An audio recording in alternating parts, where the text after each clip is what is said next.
After a happy flight, we're happy to be back home. Brewers pregame is presented by Freighter and the Medical College of Wisconsin. The first place crew opening a 4-game set with the San Francisco Giants to begin the work week. And things have been tough down in the Bay Area. They're off to one of their worst starts in franchise history at 23-36. The Brewers at 35-21. And the vibes are great in the Cream City. Brewers looking to get a season-high 15 games over 500 for the first time this year, and currently own the 4th best record in all of baseball. It's a beautiful night, roof is open, and we're in right field at Nelly's Corner getting set for Brewers pregame. Stephen Watson along with Vinny Rottino. We're at the Gruber Law Office's One Call, That's All Sports Desk. And Vinny, as we turn the calendar now to June, we have to reflect on the month of May that it was. On May 4th, the Brewers were 4.5 games back, and they were in last place in this division. They end the month of May 4.5 games up on the division. What an incredible run that they've been on right now in this month of May.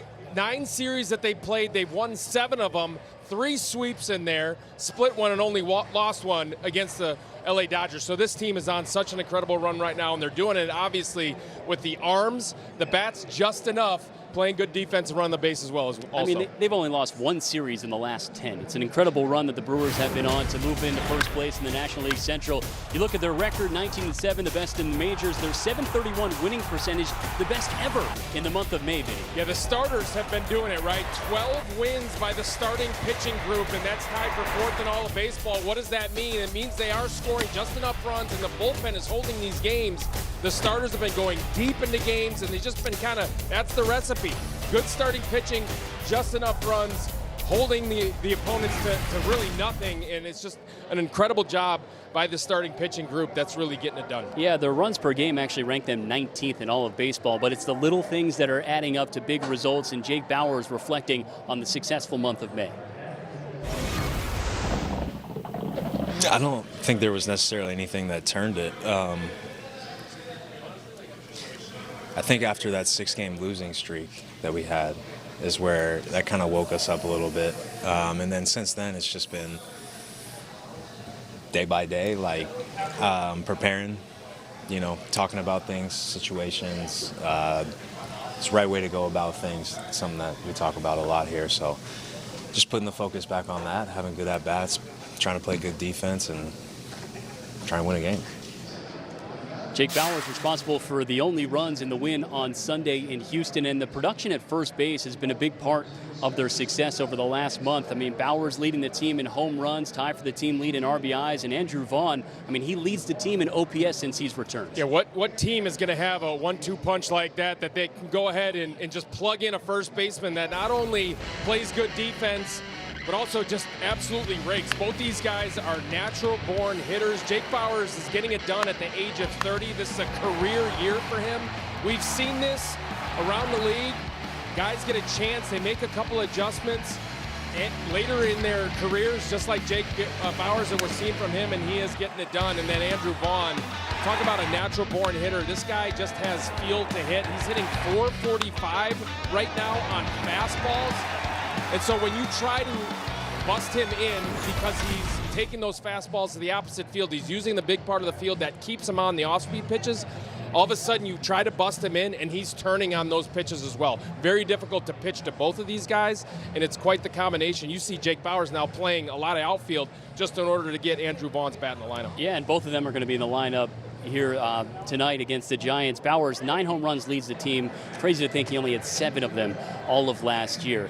Speaking of a team with some pop, I mean, the San Francisco Giants are a team that just scored 19 runs on 25 hits yesterday. It was the most they've had of any team so far this season. As we welcome in Jeff Levering and Bill Schroeder, and we say mahalo to you, Jeff. Team struggling by their standards, but talent is all over this Giants roster. Humu humu ukunuku apwa'a. You like that? I told him to say that.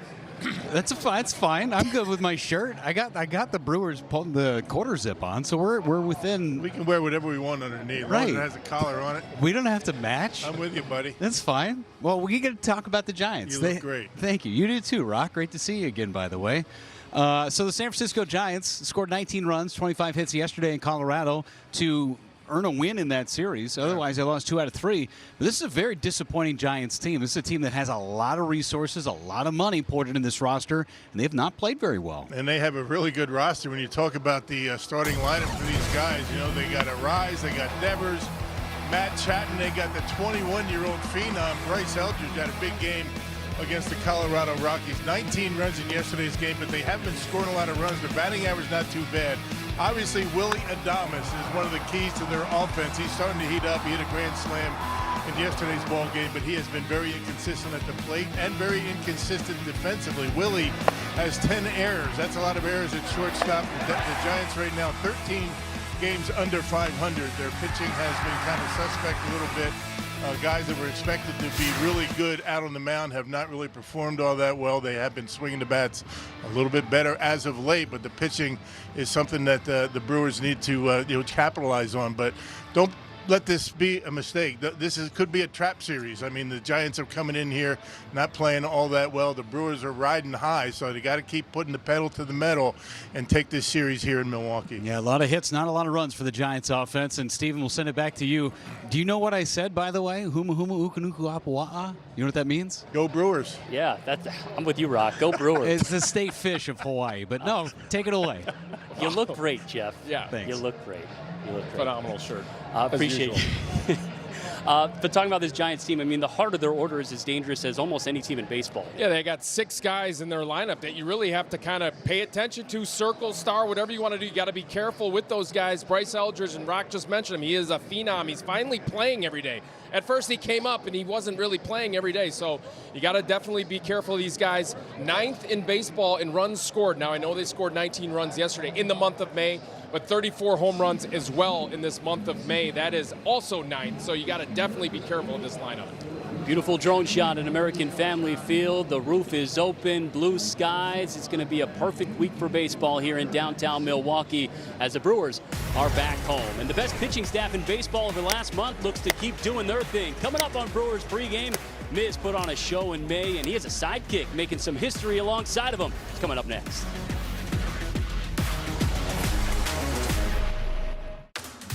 It's that time. To you by Freighter and the Medical College of Wisconsin. By George Webb Restaurant. Our kitchen's always cooking. And by Keck Furniture. Quality home furnishings since 1853. Downtown Watertown. Mizorowski has not been afraid of the challenge. And he starts this night with a strikeout. Big fastball from Mizorowski to 103. And a swing and a miss. Mizorowski with a strikeout. Back-to-back Ks. And another one at 103 miles an hour. Good old-fashioned hardball right there by Mizorowski. And Judge chased the fastball. Have a month of May, Miz. 5-0 record, allowing just 1 earned run in his 6 starts. He bookended the month of May with wins, and he finished with the lowest ERA by a starter in Brewers history. His teammate Kyle Harrison also on this list with a sub-1 ERA. We'll have more on that in a moment. As we welcome you back to the Gruber Lofts' One Call That's All Sports Desk alongside Vinny Rotino. I'm Stephen Watson, and Jacob Mizorowski was named National League Pitcher of the Week after back-to-back 7-inning performances. That's the first time he's done that in his career, and Vinny, he became the first Brewers pitcher to go 8 straight starts with 8 or more strikeouts. An incredible run he's been on. So the stuff is, undeniably amazing, right? He's got overwhelming stuff to hitters, and he didn't even have his best stuff yesterday, yet he got through 7 innings and just 88 pitches. For a long time, I didn't think that Jacob Mizorowski was going to be able to be a guy that could potentially throw a no-hitter, Steven, and he will at some point in his career, just 24 years old. And the reason why I say that is because he is being more efficient. He is getting deeper into ball games because he's pitching now, he's using his stuff. He's using that slider really well to get weak contact, especially left-handed hitters. I mean, this is an incredible graphic. You look about the names that are surrounding Jacob Mizorowski. I mean, 3 of the best to ever do it. And what stands out to me about this list, Vinny, I looked this up. When Scherzer in 2018, he was 33 years old. Kershaw was 28. Johnson was 36. He's doing it at 24 years old in just 27 starts right now. It's absolutely amazing. And this is the reason, is because he did this in one offseason, basically. He was all over the map at times last year. At times he was good when he was timing everything up, when he was consistent over a start or two. But we saw him last year really struggle, and now all of a sudden he's changed his delivery. He's gotten more consistent with it. And again, it's in one offseason. That is really, really difficult to do because you see guys evolve over time, and it takes them a few years to kind of really hone in their delivery. Again, he did it in one offseason. It's just remarkable. He is, in my opinion, the best pitcher in baseball. At 24, and you know, there's another 24-year-old who happens to be a pretty good pitcher and had himself quite a month of May as well. Kyle Harrison, a 0.96 ERA. He was also undefeated in the month. They're the 5th pair of teammates in National League history to have ERAs under 1 with 5 starts in the same month. Yeah, what a 1-2 punch, and you can start to envision what this could look like. Yes, in October, in a series that they need to win in the playoffs, when you have Jacob Mizorowski going a true ace, and then Kyle Harrison to back him up, and they give hitters different looks. You got 103 from the right side from that low deceptive release point that's releasing the baseball a lot closer to home plate than most. Okay, try to hit that, and then you have left side who also has a deceptive fastball. When the fastball plays as it does for both of these guys, it is really difficult for hitters to really get into a rhythm, and that is something that is going to play out all year long. These guys coming in the 1-2 punch is going to provide a stopper situation, right? So they're never going to really go on any kind of long stretch where they're not going to win games with these two guys going. I can't remember a pitcher of the month race this competitive, Vinny, and it's amazing the Brewers have 2 names in this race. Which resume is most impressive? Well, first of all, you just have to point out 20 times since 1901 when a pitcher gave up 0 or 1 earned runs over the course of a month when they pitched a minimum of 30 innings, and it happened twice in this month of May in 2026. For me, it's The Miz, and I'm not just being biased right there. It's because he's struck out 42% of the hitters that he's faced, and when they do put it in play, they're only putting it in play at a 100 batting average. So he's given up just 14 hits in all those innings. Yes, Christopher Sanchez, it's not obvious because Christopher Sanchez is also on an unbelievable run. I think Kyle Harrison, he's a close third, but it's between those two guys, to me, The Miz edges him out. And the last 5 starts from The Miz: Yankees, Padres, Cubs, Cardinals, Astros. That's a pretty impressive resume to deal the way that we saw from The Miz. It'll be an interesting discussion that continues in Major League Baseball. Shane Drowan going to try and channel some of that May and Miz energy as he gets the ball to kick off June. Coming up, the keys for the lefty against the Giants, making his 2nd start and 1st here at American Family Field.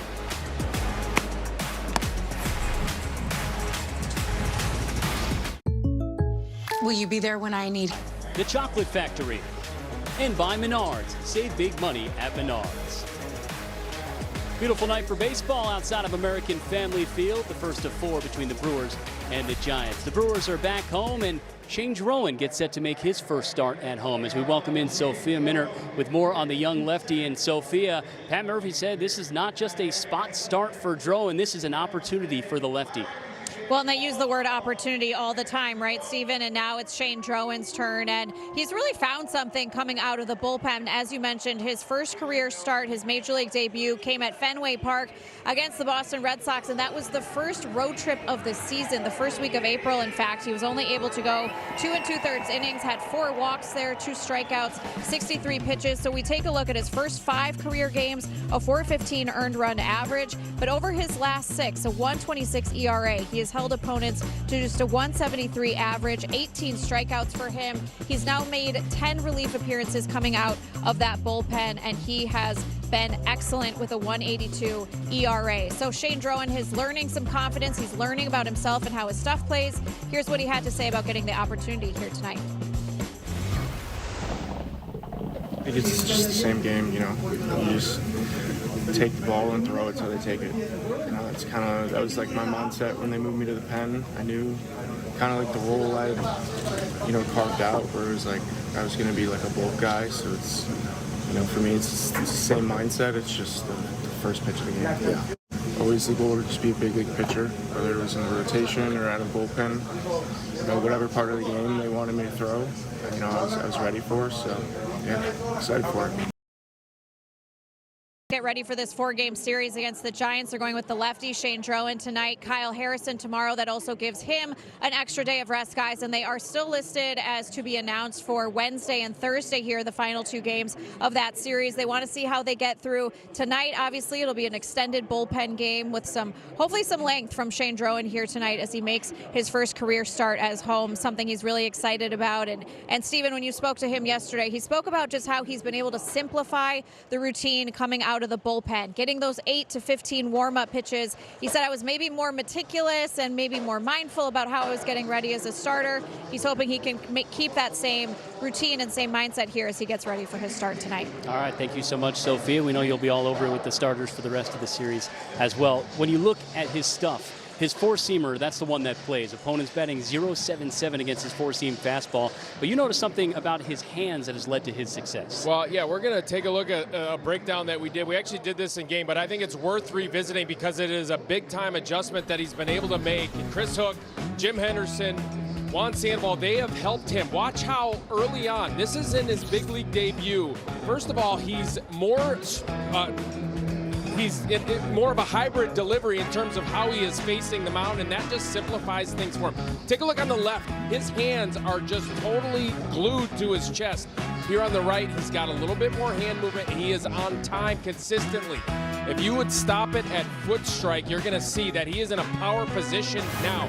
In his major league debut, his arm was late. He was inconsistent with executing his pitches, and now all of a sudden he is on time, and he's able to drive that four-seam fastball, like you said, Steven, and then he can use that pitch to set up the rest of his arsenal. He is confident in all 6 pitches.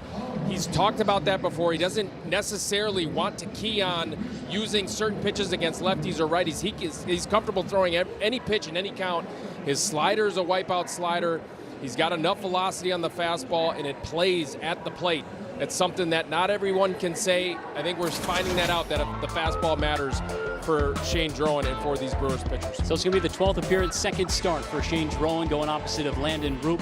5-5 record, a 3.30 ERA. And Vinny, he's had a lot of success on the road this season. A 2.67 ERA, 33 strikeouts and 6 road starts. Well, he's their best pitcher, right? There's a lot of the Giants pitchers have been struggling pretty much all year, but not, Roop. He has struggled a little bit in this month of May, but he has been fairly consistent. He's got a very good curveball. Check out what he's been able to do on the road, that 2.67 ERA. But he's got a very good curveball, spins it really at a high level, 3,000 RPMs. That getting into some numbers there that the elite pitchers can really spin the baseball that hard and that fast. And then he's got a very good changeup. Actually, lefties struggle against him a little bit because of that changeup. Yeah, he was 0-4 in the month of May, so a very different month of May for him. A beautiful look here inside American Family Field as Shane Drowan gets the ball, the lefty, here tonight for the Milwaukee Brewers. And we have lineups for Game 1 of this 4-game set. We go 1 through 9 as the Brewers looking to start June off right.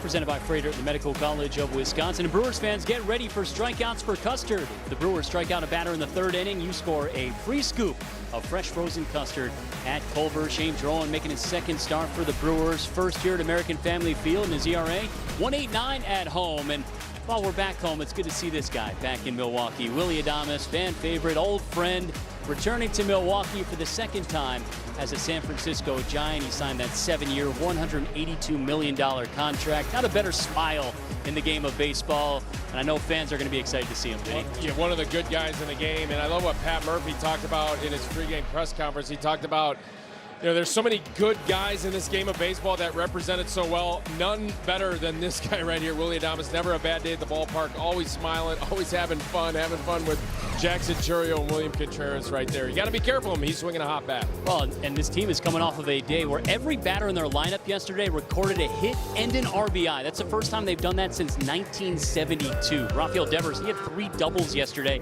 20 extra base hits in the month of May. Luis Arraez, big free agent signing. Adames had a grand slam yesterday. Jung-Hoo Lee had a 5-hit game. This lineup, as we talked about, was very very difficult to get through despite their poor numbers throughout the year.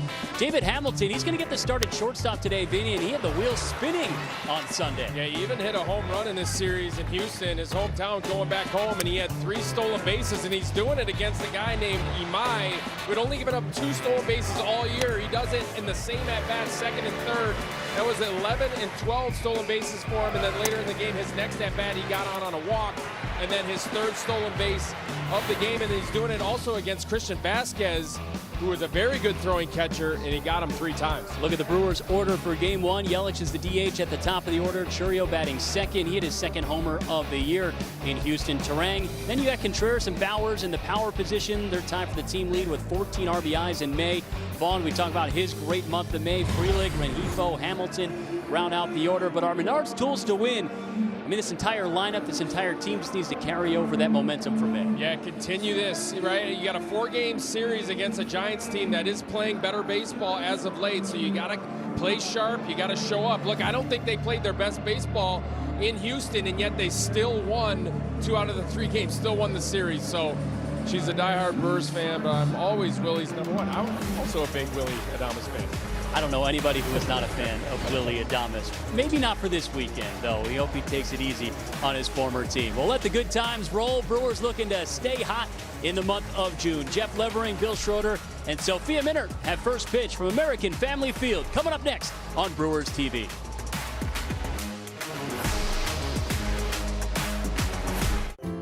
Prevagen contains apoaquarin, originally discovered in jellyfish, and is designed specifically for the brain to help keep it amazing, so that we can continue to live our best life. Prevagen, for your brain. And a blue moon. Wow, that is a delicious looking orange slice. Thank you. That's actually my son's slice. Major League Baseball welcomes you to the following presentation of the Milwaukee Brewers.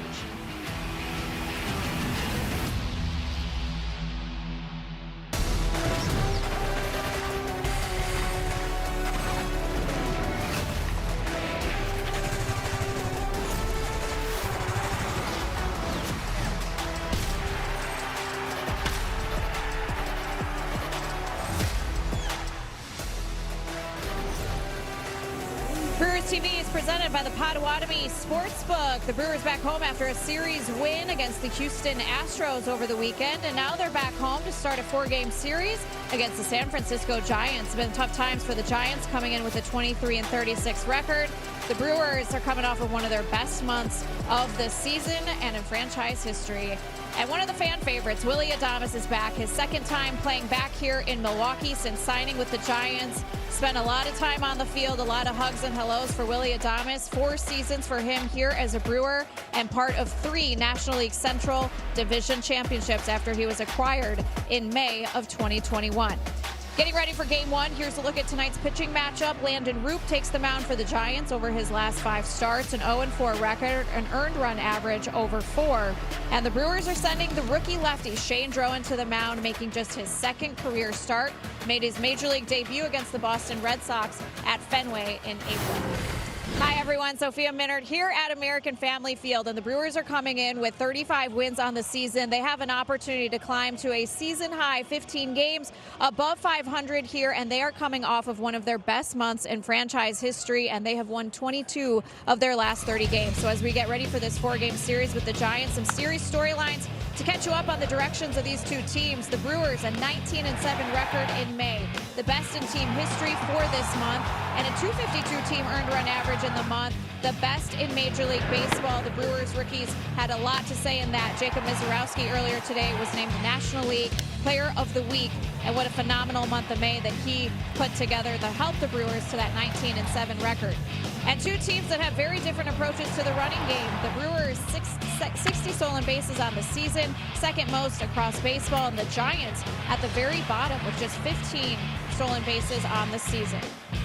And this is a look at yesterday. The Giants offense broke out in a big way. 19 runs on 25 hits. Willie Adames had a grand slam as well. He's got a couple of homers on the season, and both those marks for runs and hits the most in baseball this season. So guys, two teams that are going in two very different directions, but a great opportunity here for the rookie lefty Shane Drowan. The Brewers are second in baseball in innings pitched by rookies, but Shane Drowan has been a big piece of that pitching puzzle for them this season. Thank you, Sophia, and welcome back. We're happy to have you back for the rest of the haul here as Shane Drowan is making the start for the Brewers today. Spot start for him, but he's been phenomenal here in the month of May. He has been a Swiss Army knife. 2 innings, 4 innings here, third of an inning here. He can pitch in any circumstance. Which is why he's getting a spot start. You never know. He might end up in the rotation at some point, but he didn't even start the year with the Brewers. Made a couple of starts down in AAA. Got called up on April 8th. Pitched against his old team, the Boston Red Sox. He took a loss, but his last 10 appearances have been out of the bullpen. He has been dynamite here at home, out of the bullpen, a 1.89 ERA. 8 walks, 28 punch outs. He's basically fastball slider out of the bullpen. He's got an arsenal of 6 different pitches. We may see a lot of that here tonight. So Shane Drowan certainly deserving the opportunity to get a start here in Milwaukee. So we'll see how long he's going to be able to go. He's got the starters routine going right now, working with William Contreras behind the plate today against the Giants. The Giants won the season series against the Brewers last year, went 5-2 against Milwaukee. Brewers trying to exact some revenge. Brewers, Giants. First pitch coming up next.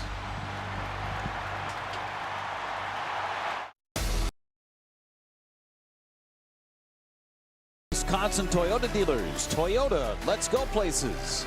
By Freighter and the Medical College of Wisconsin.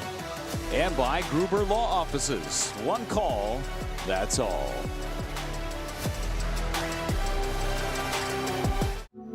And I'm the head pharmacist at Corvallis Drug. This pharmacy has actually been here for over 100 years. I love the fact that What a moment and what a finish. What a series. Struck him out. He's got a dozen. This is video game stuff from The Miz. This is why you come to the ballpark to watch games like this. Bryce Terang walks off the Yankees. What a homestand by the Milwaukee Brewers.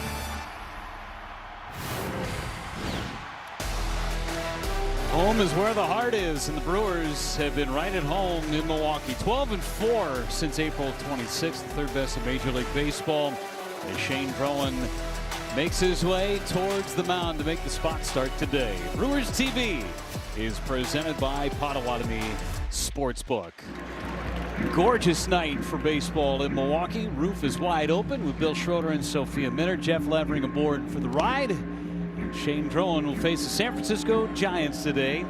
Tony Vitello, the new manager for San Francisco, coming up from the college ranks at Tennessee. His starting lineup is brought to you by Potawatomi Sportsbook. Casey Schmidt, Rafael Devers, and Luis Arraez, the top 3 in the order. Old Fred Willie Adames is in the cleanup spot at shortstop. Jung-Hoo Lee, Matt Chapman, Bryce Eldridge. Outstanding prospect for the Giants at first. Eric Haas, also an old buddy, and Jonah Cox. That's ninth in center field, his first big league start. Here's Shane Drowan making his second big league start of his career. Yeah, he's been outstanding out of the bullpen. Last 10 appearances have been outstanding, particularly here at home. An ERA at home out of the bullpen under 2. Second start for him. He took a loss in his major league debut at Boston, his old team. That was back on April 8th. Last time out was against the Cardinals out of the bullpen. 2 innings, no runs. Let's check out the Landmark Credit Union defense behind Drowan here today. You got Bowers, Churio, and Frelick in the outfield. Rengifo, Hamilton on the left. Terang, Vaughn on the right side, and William Contreras behind home plate. All set to go is Casey Schmidt. About ready to see our first pitch of the night. Brought to you by Aurora Healthcare. Schmidt's been on a tear. And a swing and a miss at the opening pitch, and off we go. 3 for 6 yesterday in the 19-run onslaught of the Colorado Rockies. He's in an 0-2 hole. That one had some bite on it with his front foot. Yeah, the batting average for the Giants has been pretty good, but run scoring has been an issue for him. Of course, that wasn't a problem for him in yesterday's game. 19 runs against the Rockies. One of those days at Coors Field, right? Happened to everybody. Yeah. 25 hits, 19 runs for San Francisco, both big league highs so far. Thrown to the plate. 96 on that fastball from Drowan. Well, he's got 6 different pitches that he will offer up to a hitter. It's usually fastball slider out of the pen. He has gone as many as 4 innings out of the bullpen. That happened against the Cubs.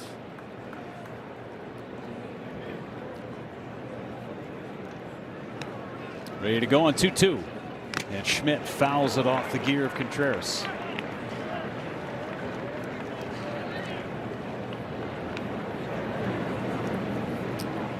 See how long Pat Murphy sticks with Drowan today.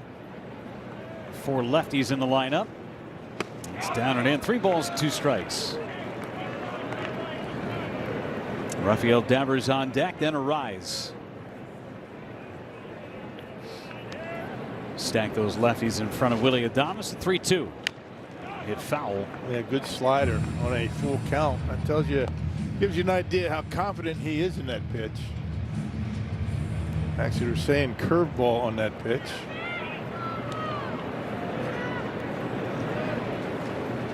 Another 3-2. And he struck him out. Tied him up with a fastball. 1 away. Just beautiful pitch. It was a strike. It was up and in. Tying him up. Let's check out our Miller Time game plan. Well, the Brewers have been pretty good at home. They have been outstanding as of late. Last 16 games, 12-4. And overall, 19-11, the second most wins in the National League at home this year. Only the Dodgers have more. They've played 1 more game. Devers, big swing and a miss. 97 from Drowan. You see a lot of tempo in this game from both of these starters, Drowan and Landon Roop. Roop is an attacker out there on the mound. Gets it and goes. Yeah, no messing around. Defense likes that. Devers 4 hits last night, including 3 doubles in Denver. Swing and a miss.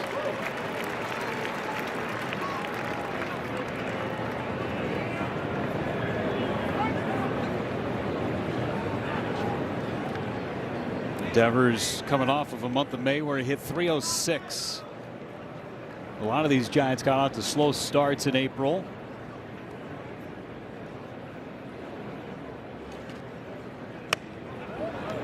Two and 2.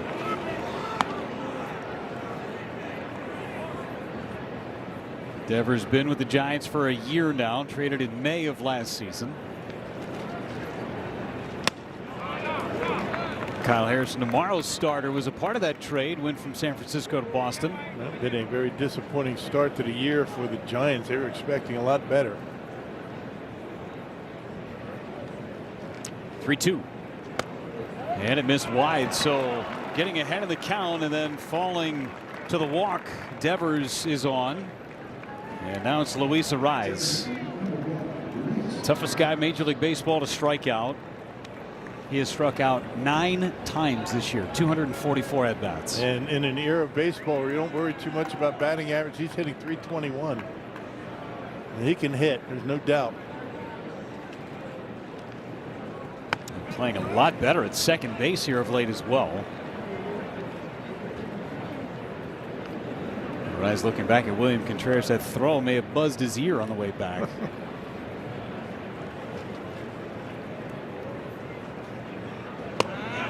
Two balls and no strikes. First time Drowan's fallen behind a hitter in this game. Second best batting average in Major League Baseball for Luis Arraez.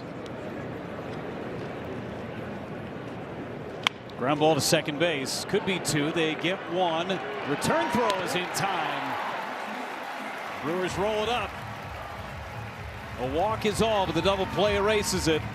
Brewers offense will go to work. Yelich, Churio, and Terang when we come back.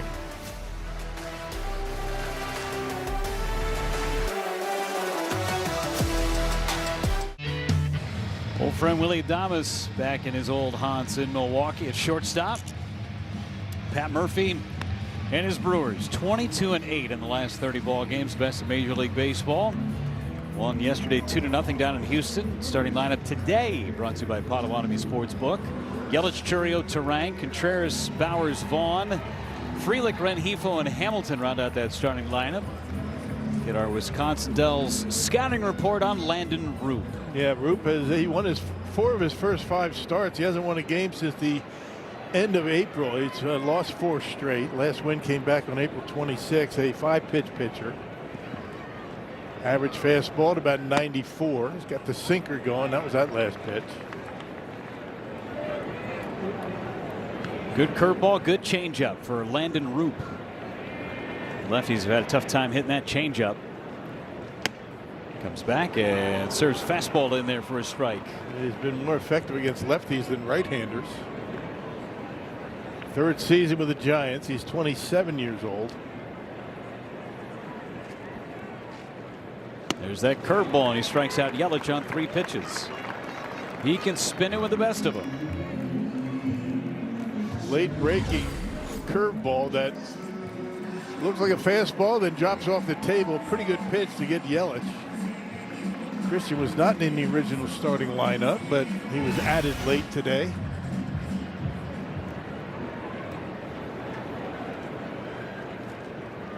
Jackson Chourio got the day off yesterday in Houston and takes strike 1. Nothing but strikes so far from Landon Roop. Numbers on Jackson Chourio: 266, homered for the 2nd time on Saturday. 2-run shot. Wave and a miss at the cutter. He kind of slings that baseball out of his hand. Maybe a little bit difficult to pick up for a right-hander. Works from that extreme first base side of the rubber, and he's fouled back. Good to see the roof open today. Got a feeling we're not going to see the roof close too much from here on out. Yeah, that'd be nice. Maybe summer has come in here in Milwaukee. First ball thrown by Roop. Put these quarter zips away for the season, huh? Yeah. Show off that golf shirt you got on. Yeah, I like it. Swing and a miss, back-to-back Ks. Roop off to a good start. Brings up Bryce Terang, trying to get out of his funk. A lot of breaking pitches, and this curveball, a dandy going straight down, and looked a little bit different than the one that Yelich swung and missed at. Terang trying to break out of it. 0 for 21. He's just coming at these Brewers hitters. Landon Roop. Yeah. A sinker that time, 94. That's pretty much what you're going to get out of him. Dropped the curveball low. Been rough sledding for Bryce, but he hit the ball pretty well in yesterday's game. Nothing to show for it.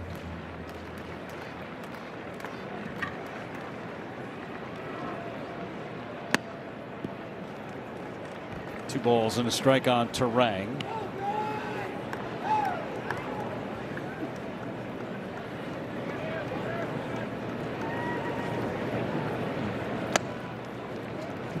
First changeup we've seen.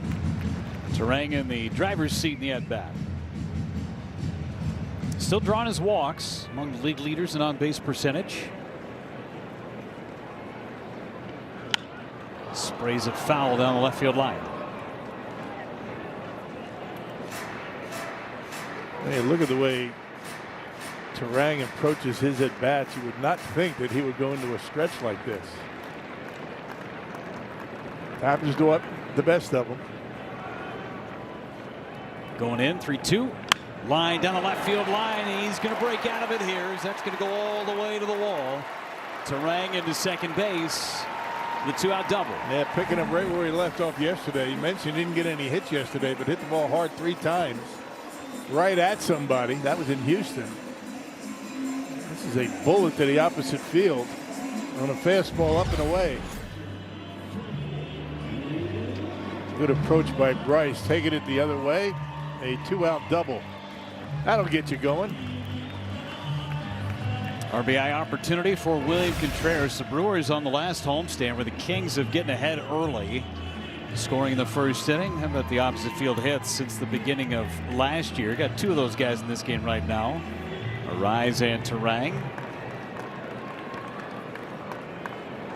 Contreras also got a day off yesterday. And looks at ball 1. A rarity for William. He doesn't like to come to the ballpark and sit around.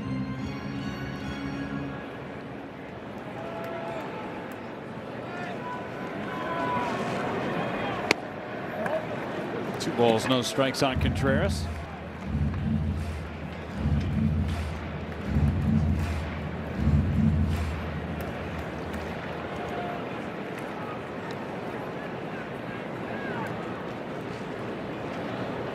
Contreras will pop up.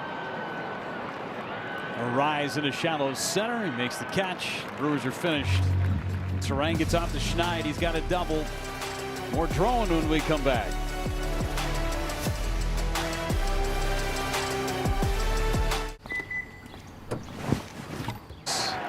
In the last decade, Willie Adames coming to the plate. Leads things off in the second inning. What he did for this franchise while he was here for those 4 years, remarkable. And he takes strike one. What he did on the field and off the field in that clubhouse, always had a smile on his face, playing every day. Starting to swing the bat much better. Got off to a slow start this year. Ground ball off the end of the bat to third. Rengifo fields and throws him out. Well, he's not going to duplicate what he did last year, which was homer on his first at-bat back to Milwaukee. But let's check in with Sophia with more on Shane Drowan. Well, that's probably good news for Shane Drowan, guys. Just his second career start here, his first at home, and he has found a good home in the Brewers bullpen over his last 10 games. Just a 1.8 earned run average for him. He has 2 wins and a save in that stretch as well. And he spoke about how he just simplified things with his routine. He said, as a starter, I was maybe more meticulous and overthought things in terms of the preparation. And then once he adapted to the routine getting ready in the bullpen, he said just getting 8 to 15 pitches to warm up and get into the game and be ready from pitch one, he thinks has really helped him. And he was hoping to use that here, again, just his second career start. And talking to pitching coach Chris Hook before today's game, he said he loves what he has seen from Drowan. He said he's got a starter's brain and he just thinks like a starter, and that doesn't always come naturally to guys. But he said Shane Drowan has that full package just mentally and with the stuff, and he's been able to put that together in the bullpen.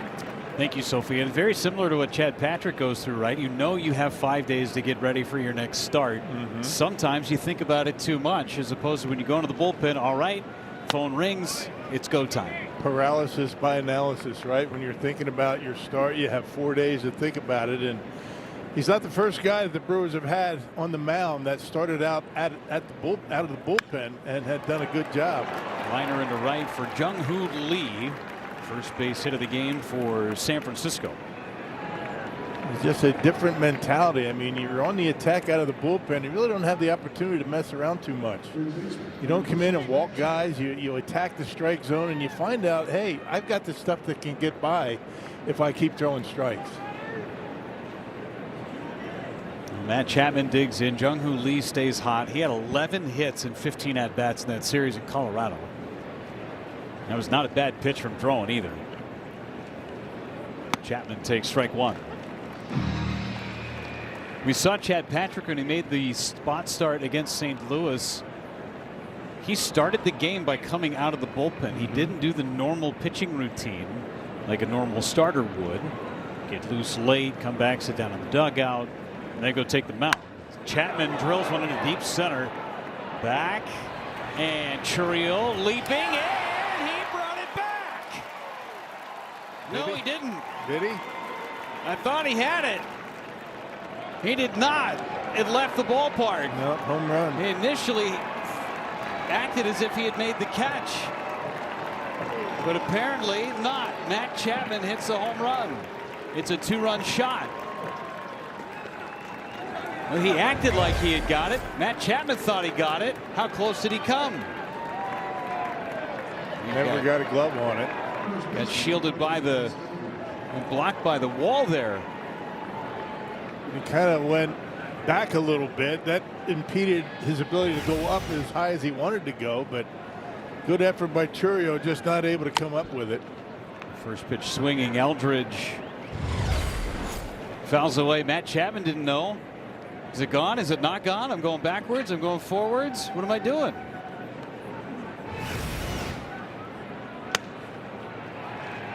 It's only the second home run that Drowan has allowed this year.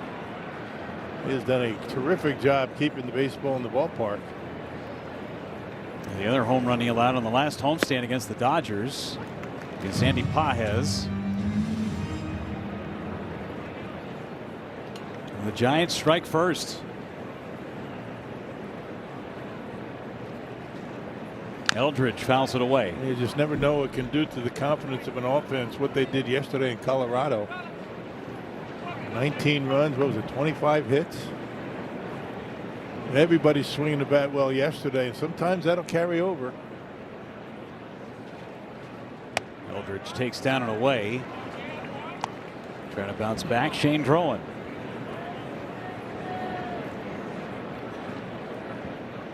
It looked like Churio had a really good route at that baseball. Just couldn't come up with it. Eldridge swings and misses. Second strikeout for Drowan. I'm not sure if he was able to get to the wall and jump up straight up if he would have had a chance to get it. But he angled back a little bit, and the wall kind of stopped his momentum going up. Probably didn't have time to get to the wall and jump straight up.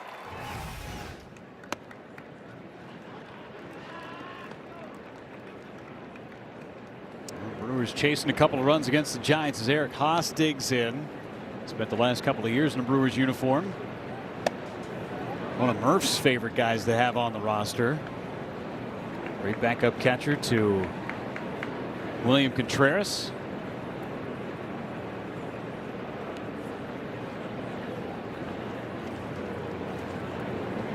And it's good to see a guy like Eric Haas. I mean, a hard worker. I mean, he prepares like he's going to start every day behind home plate with the pitchers meetings and things like that. Works in the bullpen.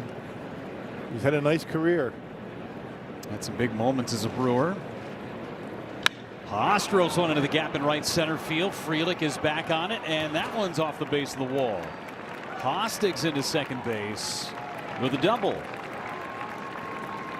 Some hard hit balls against Shane Drowan in this second inning. Yeah, that pitch down the middle of the plate, but at the knees, and Haas doing a nice job pulling the hands in and hitting a scorcher into the gap in right center. That's about as good a swing as you can put on a baseball, and Haas rewarded with a double. One hops the wall out in right center. This is Jonah Cox makes his first big league start. Made his debut yesterday as a pinch runner. Doubled in his first at bat. It came against a position player, but it counts all the same.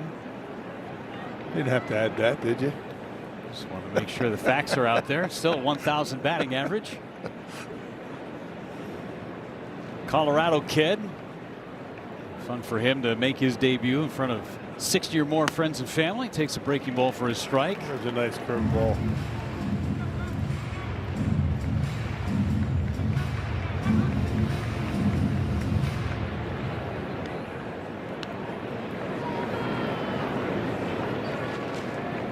And he struck him out. So Drowan strikes out Cox. Third K for Drowan. Matt Chapman puts the Giants in front with a two-run homer. Look at that beautiful shot from our drone cam. It's brought to you by UW Credit Union. A gorgeous night of the Cream City, Brewers and Giants. 2-0 San Francisco after the home run from Matt Chapman. Jake Bauers digs in against Roop. First pitch to him misses high, ball one. Bauers provided all the offense for the Brewers yesterday. A two-run home run in Houston. Jacob Mizorowski, Abner Uribe, Trevor McGill took care of the rest. Yeah, how good has Bauers been as of late? My goodness. Batting average up to 280, 9 homers. He has been on everything lately. Can't take his bat out of the lineup. That's why he's made starts at left and right, of course, at first base.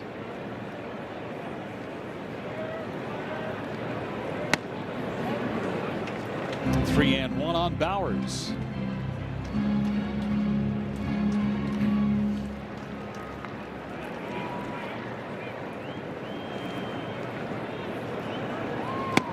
One is a strike on the outside corner. Saw that last graphic, a lot of launch angle, 32 degrees.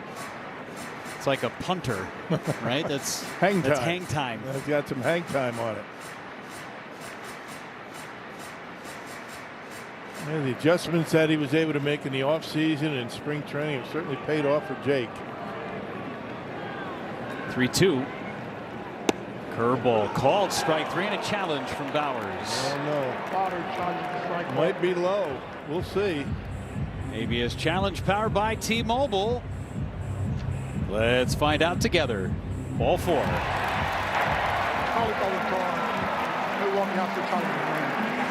Ball 4 presented by Feltco. Just the second challenge from Jake Bowers this year. Man, that didn't miss by much either. Oh, there's Pablo Sanchez. We have his bobblehead set for Wednesday, backyard baseball. I wouldn't want to be sitting behind him. I was going to say, Rock, that is obstructed view. In tight. I don't think he's able to wedge himself into one of those seats. All I know is that's a huge dome. Shirt's a little short. It's okay. It's okay. He's in the backyard, just playing ball. Vaughn with a high towering fly to left. Schmidt makes the catch. We are showing the Pablo Sanchez bobblehead because of the bobblehead night, which is coming up on Wednesday. Yeah, fireworks that night, presented by T-Mobile. And just in the bobblehead. See, it's not quite life size and our gentleman downstairs, but it's a large dome on Pablo. Still the boiler showing. Ball ripped into right center. That is going to be up against the wall and a bounce. Bowers going to be on the move around third. There's going to be a play at home. Here's the throw. It's late. Bowers slides in. It's a double from Sal. Yeah, get hot, Sal Frelick. It'd be nice to see that bat get going. So the walk, the double. Giants getting it in. They made it close at home plate, but how about the slide by Bowers head first? Watch it on our wire cam presented by Potawatomi Sportsbook. Did a good job cutting those bags. Just does beat it at home plate. Good slide. Tying run at second base now. And Rengifo takes low ball 1. Fresh cut for Bowers. He did that before we went to Houston. I told him, and I said it on the broadcast when we were in Houston, he kind of went Mr. and Mrs. Smith Brad Pitt haircut. Rengifo hits it foul, first base side. What did he say to that? He said, "Oh man, thanks." That's a compliment, right? He also said, "Great movie. I might have to put that back in the rotation."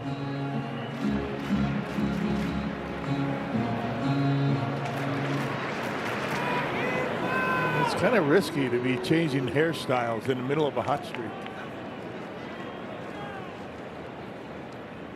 That's up and in. Sophia's got some insight on how he did his hair. How did he clip his hair, Soph?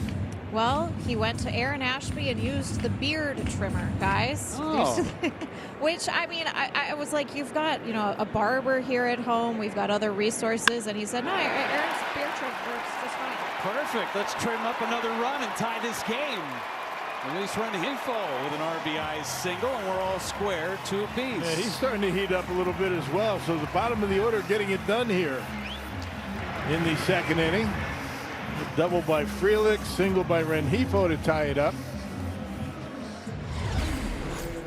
Pablo Sanchez likes it. That's a changeup that he takes to the opposite field into left center. Well, that is a beautiful swing by Rengifo. And that base hit ties the score. Just the 5th hit all season for a left-handed batter against a changeup as Hamilton lays down a bunt. It's a good one. Chapman bobbles. Base hit for David Hamilton. That'll be a hit. Not even the Platinum Glover, Matt Chapman, can make a play on those Hamilton bunts. Yeah, I don't think even if he puts it in the glove, he's going to be able to beat Hamilton, who runs really well. He knew he had to be quick with it, never got it in the glove.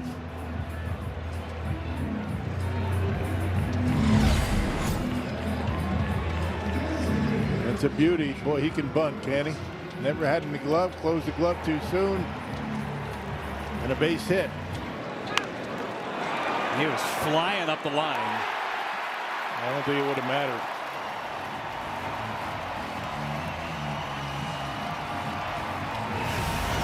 Home to first in 3.77 seconds, and he's been better than that. Great shot. Looking down at Christian Yelich with 2 men on and 1 away. Curveball strike. Steady diet of breaking pitches for Yelich.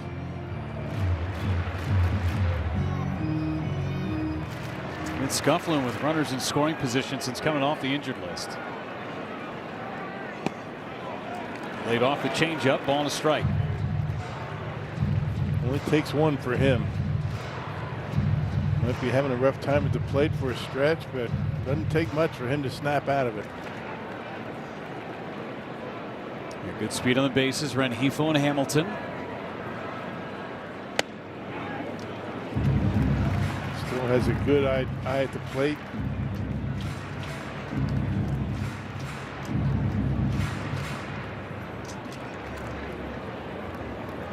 Trying to take the lead. 3-1. I guess we should credit Pablo Sanchez down there in the owner's seats for igniting this rally.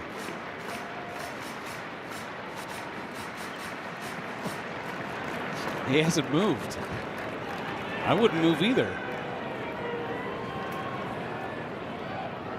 That's ball 4, and they're loaded for Churiel. You see the guy sitting behind him?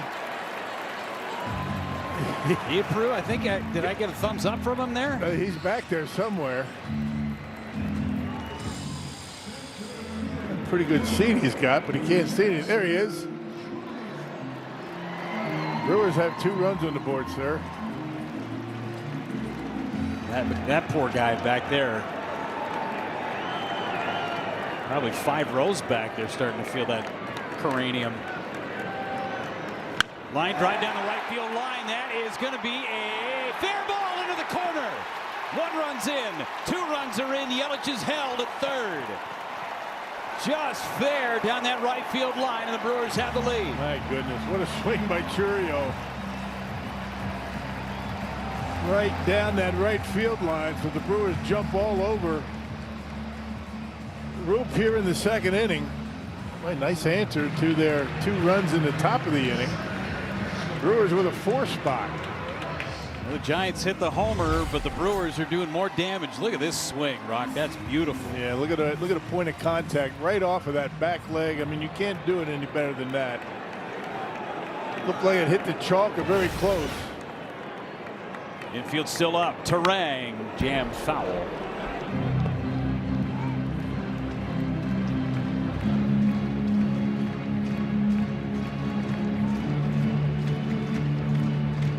Terang with a double back in the 1st inning.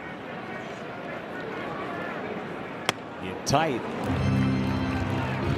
I think Christian Yelich was kind of surprised that he was held, because normally going from first to home and a ball down in the right field corner, he's going to be able to score pretty easily. Would have been a close play at home, but why take the chance? Swing and a miss. Terang had some ill intentions on that curveball. I'll tell you, Matt Erickson in his first year as the third base coach for the Brewers has been a outstanding addition. Has made no mistakes.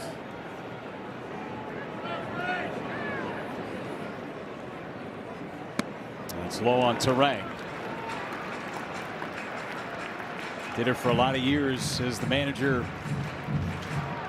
down in Wisconsin, the Timber Rattlers. You got to know the speed of your runners, the throwing arms of the guys in the outfield and the infield. Terang bangs foul. All that goes into his decision to send the guy or hold him up. The Appleton's finest, Matt Erickson. And they go over those scouting reports diligently before the game, before the series starts. 2-2 to Bryce. 3-2. Long inning here for Landon Root. And Contreras stalking his prey from the on-deck circle. 43 pitches through 2 innings. Rolled towards first and foul, and let's not forget this Giants team is coming off of a series in Denver where their longest start from a starting pitcher was 4 1/3 innings. Their bullpen is taxed. Yeah, which means their bullpen needs a long start here today. Yeah, without a doubt. Of course, anytime a team goes into Denver, that's kind of the story, right? Right. That's the next stop for the Brewers this weekend. Another 3-2. Fly ball to center. It's back and it's over the head of Cox. Here comes Terang. Chourio scores. Terang will stop at third. Oh, I think he snapped out of it. What do you think? He has hit 2 bullets here today. Hit the ball hard 3 times yesterday, nothing to show for it, but didn't miss a home run by much. That was a cutter or a slide or something. Look at that swing by Terang. Cox almost came away with it, banged up against the wall. Good play by Jung Hoo Lee, the right fielder, to back that play up. Otherwise, Terang, if he's not watching it, it's probably an inside the park home run. I think Cox jumped a little bit too soon. It's an extra wide warning track here in Milwaukee. I don't think he realized it. He had another step that he could have gone to make the catch. We saw a lot of that in the early days of this ballpark. Pitching coach Justin Message just out to talk with Roop, who's given up 6 runs in this bottom of the 2nd inning. Second triple of the year for Terang. Where are you going, Pablo? Why is he leaving? Can't leave in the middle of a rally. There's Contreras. Left field. This is going to be deep enough to score. Terang over is Schmidt. He makes the catch. Terang's coming down the line. Sac fly from Contreras makes it a 7-run 2nd inning. Yeah, Brewers batting around. All of this without the benefit of a homer. It's kind of Brewers baseball, isn't it, this year? No homers. 7 runs on the board. Fewest home runs in Major League Baseball. They took that 2-run home run from Matt Chapman and said, we're going to score a touchdown and kick an extra point.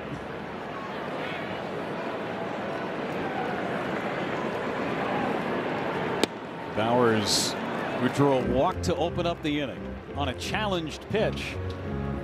This pitch count starting to get away from Roop here in this inning.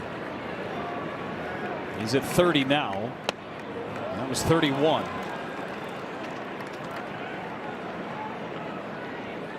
And the bullpen starts to move for San Francisco.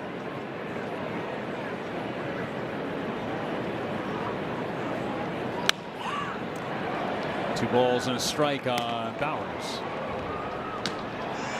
It's Ramos. Wilkin Ramos just up from AAA.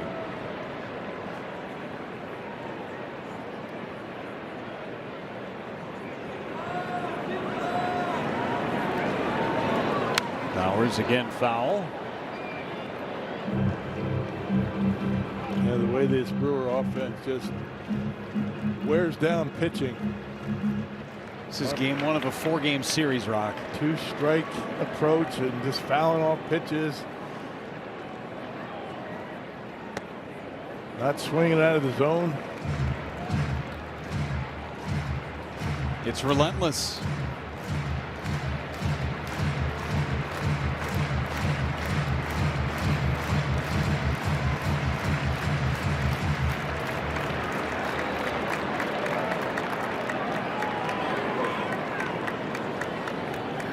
Swing and a miss, and Roop strikes out Bowers, but the Brewers scores 7 times in the inning on 5 hits. A couple of RBI doubles, first by Frelick, then Chourio, then Hefel had an RBI single, and then the triple by Terang, who is there to see it all. Pablo Sanchez. Beauty shots from our drone. And now a 7-2 lead for Shane Drowan to work with. Top of the order for San Francisco starts with Schmidt. I'm feeling Roop might have to wear this one for San Francisco. And nobody getting loose right now in that Giants bullpen. So yeah, I think they're looking for some length, at least a couple of more innings anyway. Brewers had a tough time against Roop previously. This is his 4th start, 5th overall appearance against the Brewers. Had an ERA of 3.65. That inning, 7 spot. Fly ball to center. Churrio's back. Catches this one. And Root was doing pretty good on the road in 6 road starts, a 267 earned run average. That's going to go up a bit.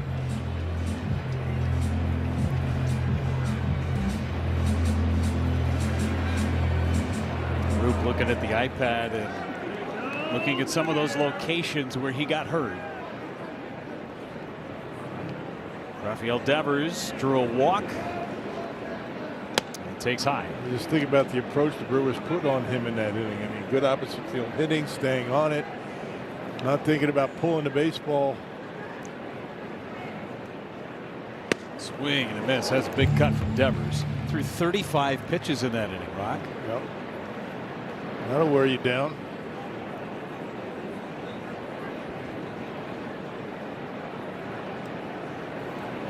Devers uses his timeout.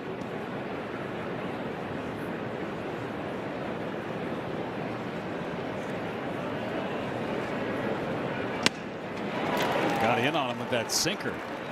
Just ate him up. Right on the inside corner. That's some good life and late life on that fastball.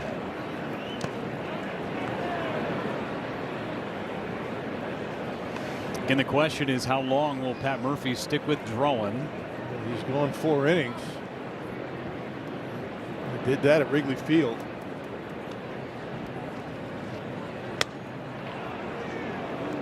Close, but a ball, 3-2. Devers is taking some really close pitches today. That ball 4, his last time up, didn't miss by much. Swing and a miss. Slider. Devers fit to be tied.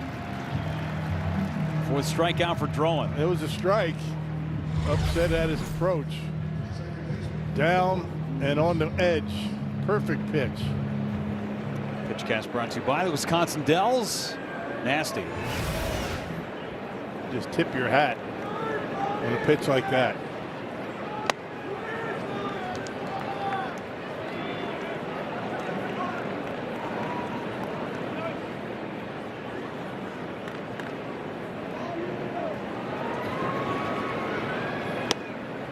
Strike. That was just an adjustment of the helmet. It was not a challenge. Would have been close if he did.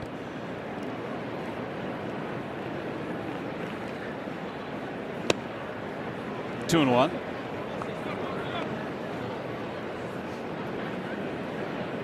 Rise hit into a double play in the first inning.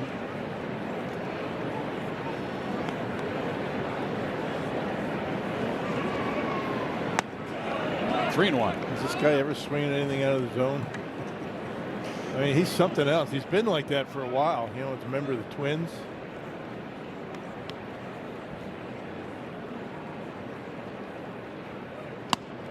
That's high, ball 4. He knows the zone as well as anybody. And if you're an umpire these days. Well, by the way, you scored a free scoop of fresh frozen custard. Visit culvers.com/brewers to sign into delicious rewards and redeem a free scoop of fresh frozen custard with any order through tomorrow at participating Wisconsin Culver's locations. There's Adames. And that's a strike.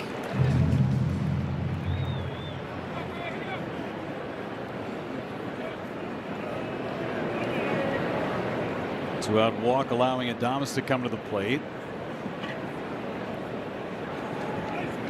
Foul back. It's 0-2. Makes you think of Ted Williams when he would come to the plate, right? And umpires would say, well, if Mr. Williams didn't swing at it, then it must not be a strike. Yeah. It happened to me when I was my first year. We were playing the Red Sox and Yastrzemski was up. Carl, not grandson Mike? No, not him. Said the same thing to me. I held a pitch and he said if he doesn't swing at it, I'm not calling it. Adames, ground ball, nice play by Hamilton. It's short out on a rise. Side retired. There is your shutdown inning for Shane Drowan.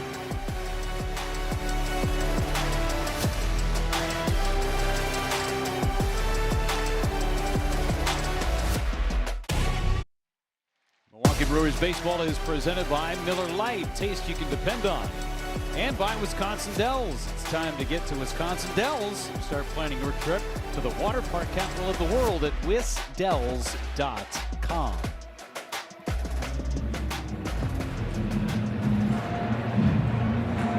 Andrew Vaughn digs in.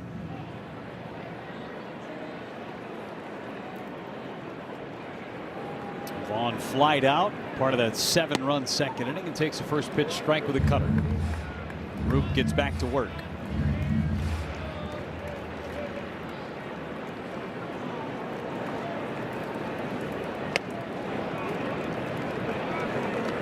Swing the bat well of late. Can't keep his bat or Bauer's bat out of the lineup. Yeah, he's starting to really get it going too.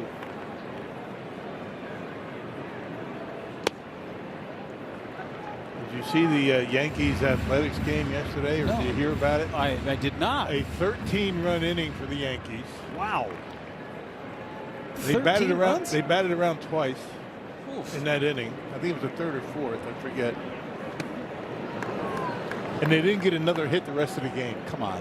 Yes. That's a scorecard killer. Yeah. Batting around twice in the same inning. They did win, yes? Yes. A 13-run inning. Won 13-8 in West Sacramento against the A's. 3-2 is inside. And a challenge.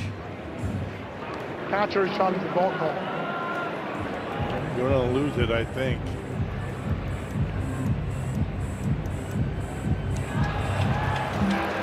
Ball is going for San Francisco has one challenge remaining. Almost an inch. We saw a couple in the Houston series that were less than 1/10 of an inch. Yeah. This ABS system has proven how good these umpires are. 3-2 to Vaughn. Ground ball off the glove of Roop. It's going to be a base hit for Vaughn. His dugout's going to love that. It's been that kind of day for Landon Roop. He keeps it in the glove. It's an out. It's a cutter right down the middle. That will be a base hit. Hit it hard.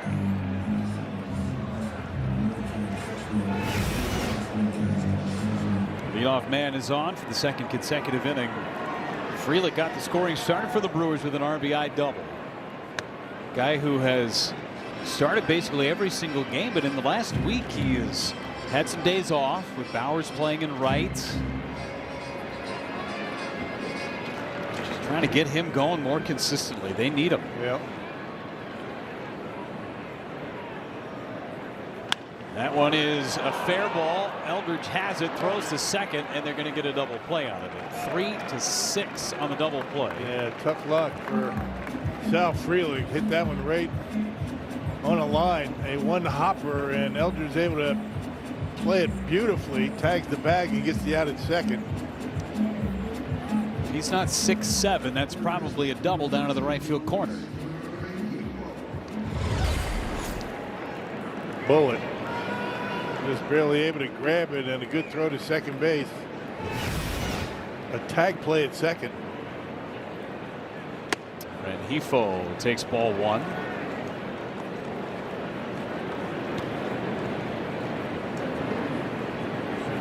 All 6'7" of Bryce Eldridge over there at first base.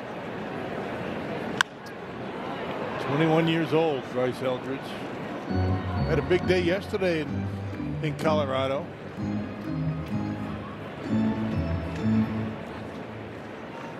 Four for 6, couple doubles and a homer. That's the future there for San Francisco offensively. 1 and 2.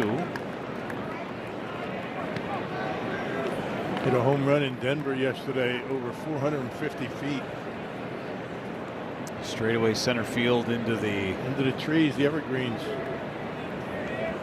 I like calling it the shrubbery out there. I don't know why. I just like saying it used to be, but now it's grown a bit. The shrubbery has developed into beautiful pine trees. Yes. I'll have to check it out for you when we're there this weekend. It's a very peaceful area out there. Not as peaceful as that shot. Look at that. That's beautiful. Got the babbling brook out there in center field in Colorado.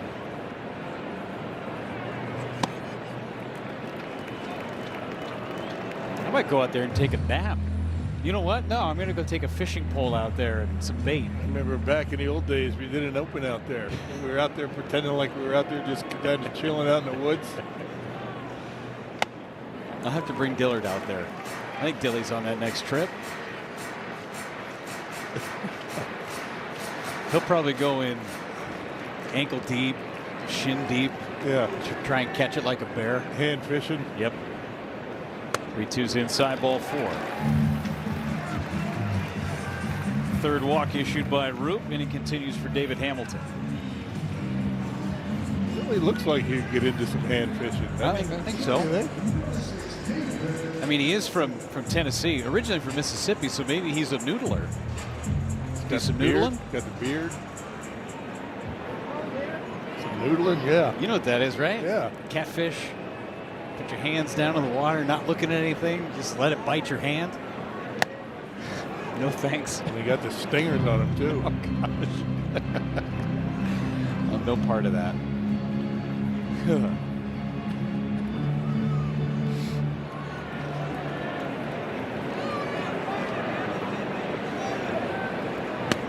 Hamilton takes a wide strike. Chapman is in the back pocket of David Hamilton, daring him to lay down a bunt. Did it the last time too, and he's still got a base hit out. Yeah. I mean, if he has the ability to just slap one in that direction, I mean, there's really no range where Chapman is right here.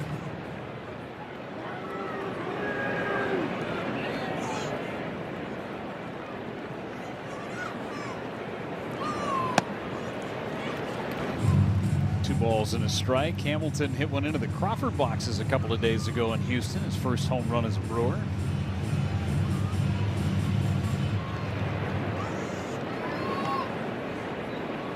A base hit and a walk, stole 3 bases yesterday.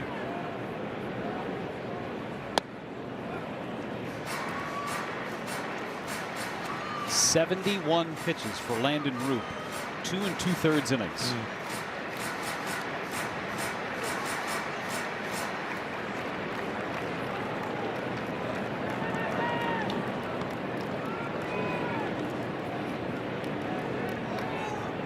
Swing and a miss, just challenged him.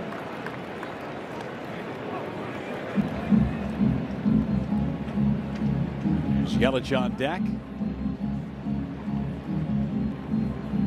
Wonder where Pablo Sanchez ended up after he left the seats. Maybe go get some nachos or cheese curds. 3-2, runner goes, and it's hit foul. Do it again.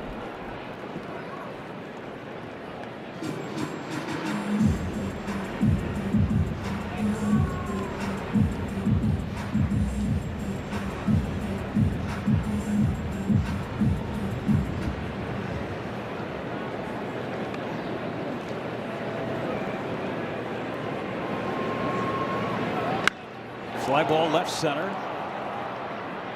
Schmidt has it measured. Inning over. On our way to the 4th. Brewers up by 5.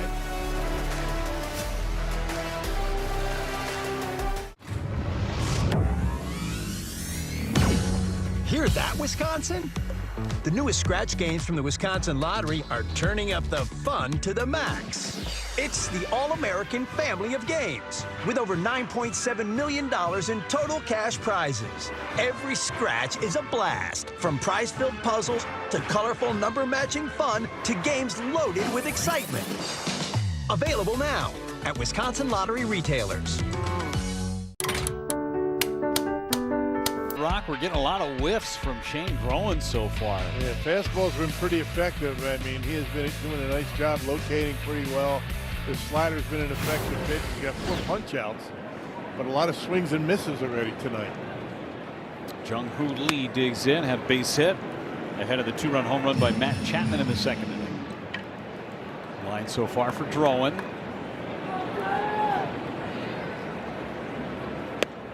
Strike two and a challenge from Lee. Got to win it, otherwise San Francisco's done. Looks pretty confident that he's right. And he is. One challenge left for San Francisco.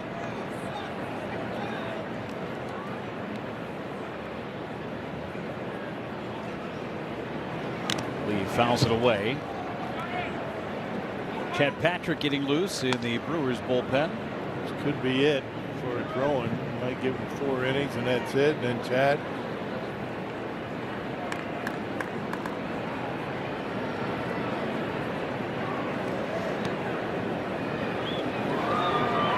Ground ball, second base. Bryce Terang has it. One away. The Brewers saw the flip of the calendar to June, but certainly a lot to be happy about with the month of May. Best record of Major League Baseball. For more on that, let's check in with Sophia. Yeah, and that record 19-7. They had 3 series sweeps and a couple of highlights for them. They were averaging more than 4 runs per game, 18 home runs in the month of May, and a 252 earned run average as a team, which was the best in baseball for that month, and 7 series wins as well. So Pat Murphy's saying he's proud of the guys in a lot of ways for the month that they just put together. He's generally not interested in looking back, guys, but what he said is that, I don't think anybody in that clubhouse believes that we're still clicking on all cylinders, but he said we have proven that we can play winning baseball. And he said sometimes there were games where we did just enough to win the game. He said we've risen to the occasion every time. He said if we've lost, we haven't been blown out, and if we've not been blown out consistently. And he said if we weren't on it, then we were able to bounce back pretty quickly. They only lost back-to-back games twice in the month of May with their 7 losses. So he said the resiliency is there, the competitiveness is there, and that edge, he said, sometimes not always consistent for this group, but overall liked what he saw from this team in that month. I think so. Murph is not a looker back. He's also not a looker forward. He is a live in the moment. A looker, yeah. A looker now. There's Eldridge, and he lines one to the gap in right center. That's a pretty swing from Eldridge. He'll have an extra base hit.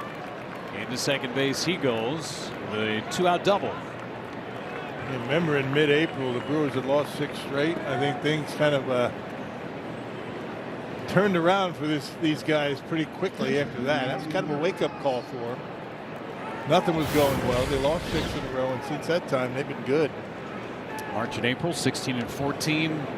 They're scoring a ton of runs, but they were also giving up a lot of runs. The key here, Rock, is the pitching in the month of May. Yeah.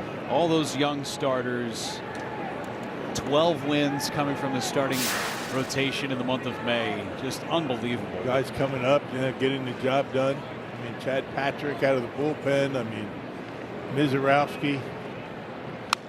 What can you say about the Miz? I mean, I'm telling you, this guy, I mean, how good is he going to be? If he keeps it up, he gave up 1 run in the month of May. 1 run, that was it. And 1 extra base hit in his last 7 starts. Incredible run. It's historic stuff from Mizorowski. Doing things that have never been done before on a mound with the velocity that he is working with, too.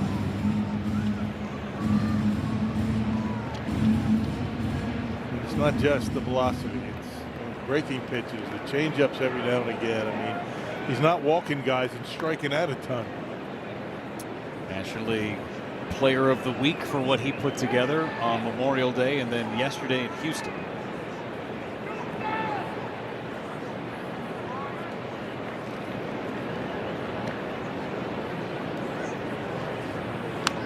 Back, fascinating debate on National League Pitcher of the Month. You'd think it's a shoe-in for Jacob Mizorowski, but not so. Christopher Sanchez of the Phillies hasn't given up a run in 44 innings. No, he has.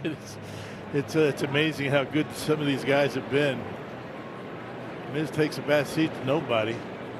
Haas went through, Drowan strikes him out. Inning over, just a double by Eldridge. Bring a third, complete. 7-2 Milwaukee, gorgeous night.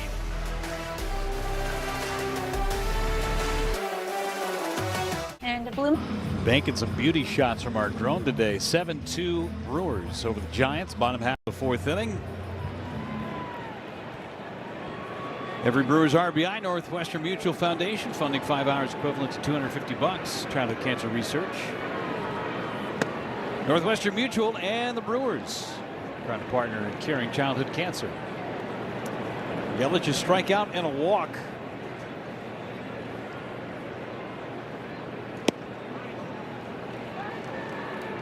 Rube is back out there for the bottom of the 4th inning.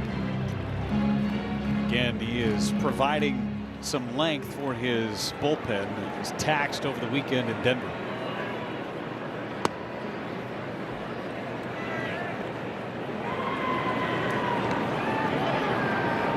Got some reinforcements before the game today. Just one different pitcher, but nonetheless, they had to work a lot.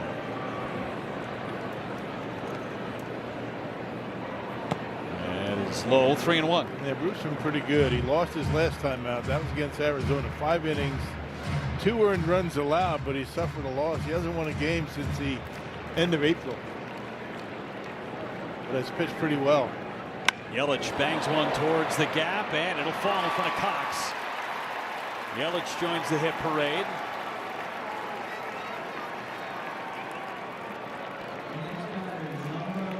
Had a tough series in Houston. Was just 1 for 11. Leads off the base hit in the 4th. Again, you don't expect Yelich to go hitless very long. I mean, not with that approach. He doesn't swing out of the strike zone all that often, but able to pick up a base hit here in the 4th. Churio 2-run doubled on the right field line back in the 7-run 2nd inning and waves through a cutter.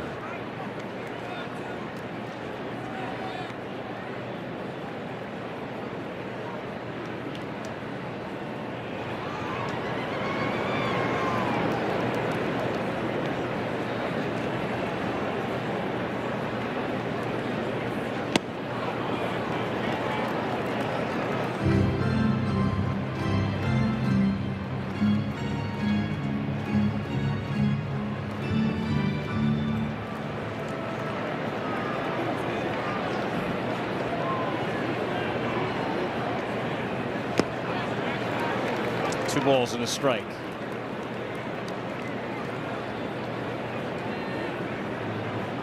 The Brewers have never allowed him to get to that changeup.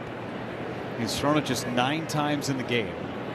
Only 3 strikes. Yeah.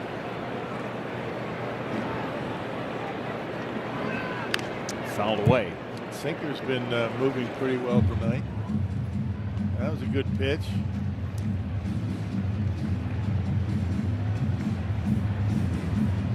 First inning, that curveball was nasty.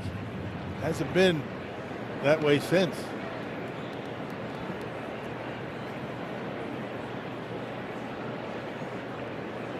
The Brewers may be picking it up out of the hand a little easier. Getting a look at it. First time they faced him this year, of course.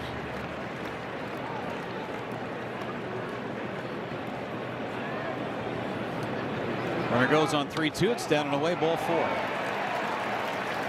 4th walk for Roop as Bryce Terang is busting out of his funk. Toyota drive of the game. He doubled in his first at bat, and then a 2-run triple in his last at bat. Off the center field wall, Cox tried to grab it. Thought right there you might see an inside the park home run, but the Giants able to recover, get the ball in, and help Terang to a triple.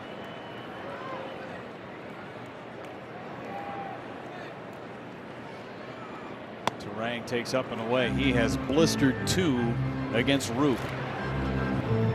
And he's using the big part of the field. Double down the left field line, the triple off of the Yount corner.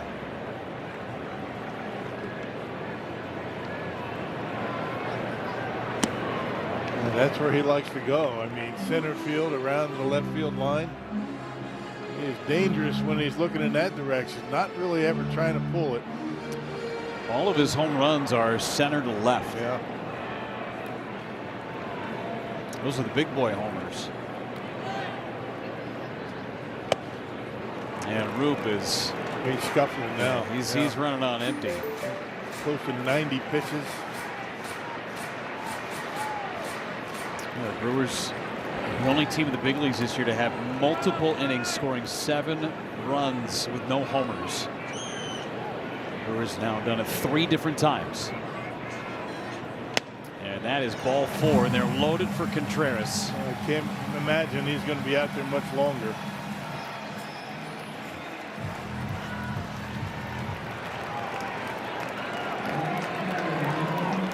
Just a message, pitching coach, formerly in the Brewers organization. Son is in the Brewers organization pitching. The bases are loaded for Contreras. Hey, don't miss a William Contreras trading card bobblehead giveaway at the Brewers game Saturday, June 13th, courtesy of Nicolay Water. Get yours by being one of the first 25,000 fans through the gates. Grab a ticket at brewers.com/tickets.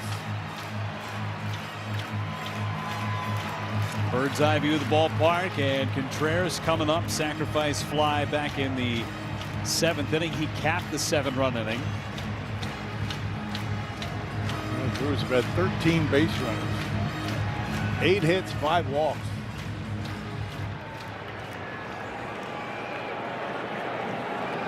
From the windup, nobody out. Strike 1 and a challenge from Contreras.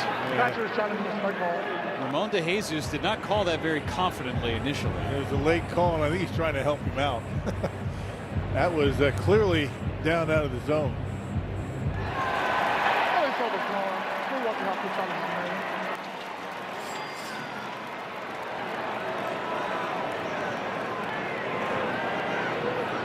Group at 90 pitches. Bullpen's moving for San Francisco. Ground ball hit to short. Adames fields. He'll go to second for 1. On to first. It's a double play. No run batted in for Contreras. But it's 8-2.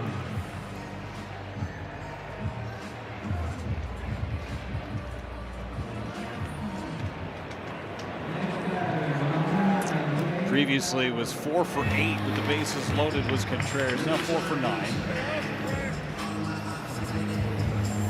Here's Bowers. Walking a strikeout. Both of his plate appearances came in the 2nd inning.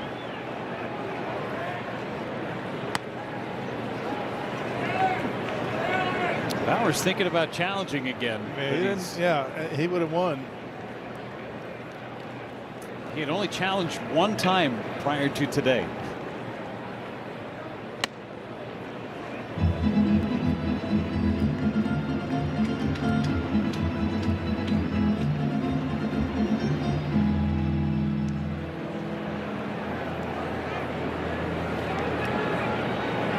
Bowers swings and misses. This was his homer yesterday.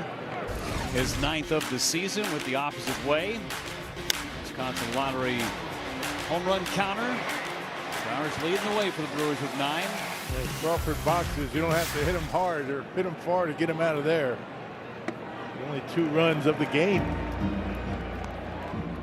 That was Bowers 2, Astros nothing. Getting just enough offense. Pitching has been remarkable of late as Bowers uses a timeout.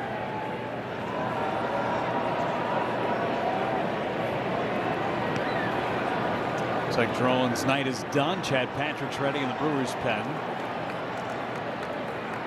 Swing and a miss at the curveball, and Roop strikes out Bowers for his 2nd time. Brewers get 1. We're on to the 5th in Milwaukee.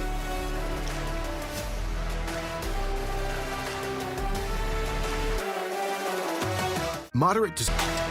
Tonight's game presented by Wisconsin Dells. Perfect night for baseball in Milwaukee. Roof is open. Sun is setting. Brewers with an 8-2 lead over the Giants. Gruber Law Offices, 1 call, that's all. Call to the pen. Brings in Chad Patrick on a relief of Shane Drowan. The 14th appearance for him. 6 of them have been starts. Last time out for him was a start against the Cardinals. 4 innings, only 1 run in a no decision. We had Jonah Cox originally scheduled to hit, and because a pinch hitter is being used, Chris Hook is going out to go give the scouting report on Drew Gilbert. So So a true platoon situation for the Giants with Jonah Cox and Drew Gilbert checking into the game. Yeah, the only left-hander on the bench.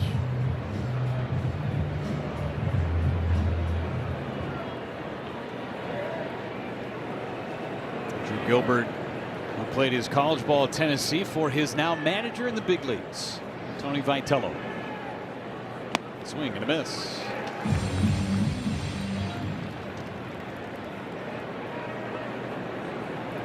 First year coaching at the professional level, Tony Vitello. It's been a challenge so far for him. Got a lot of big names on that roster, but they have not yet performed.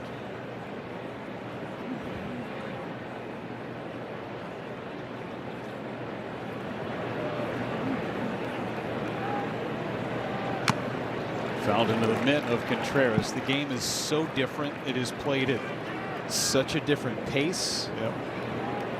And managing 162 games plus a spring training.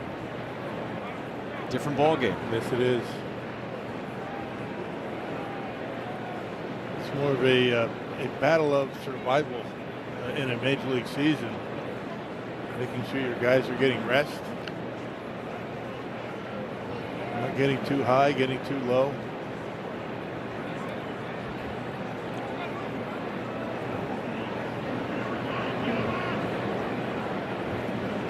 Just got a pitch timer violation on Chad Patrick, and that fastball misses in. 2-2. Yep, 2-2. They gave him a ball.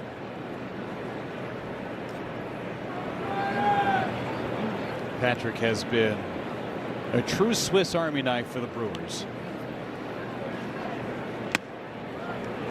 And that one just missed. 3 balls, 2 strikes. So from 0-2 to 3-2 on Gilbert. Haven't seen the cutter yet.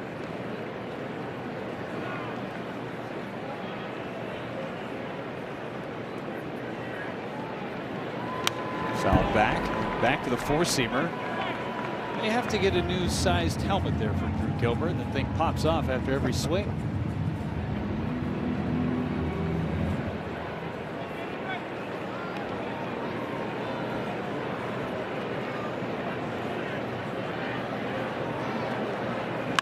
Banged into center, finally threw a cutter, but right at Jackson Churiel. That's the bread and butter for Chad Patrick. That cutter, that was ended up right down the middle of the plate. Like Gil was out in front of it a little bit. Usage here for Chad Patrick on the season. A lot of fastballs, cutters, four-seamers, sinkers.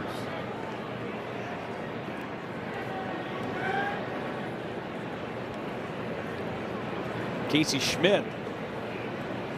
Strike out and a fly out to center. Fouls it away.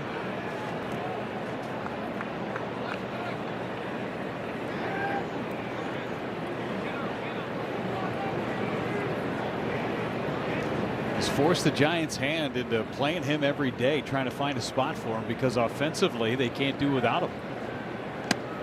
12 homers, 33 driven in.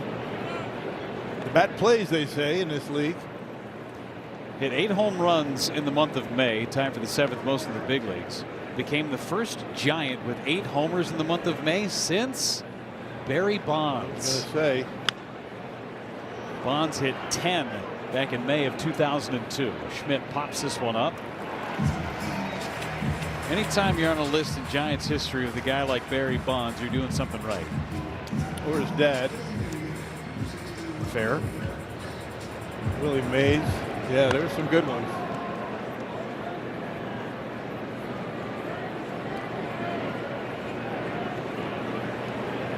Two away for Devers. Throw some more Giants names at you. Willie McCovey.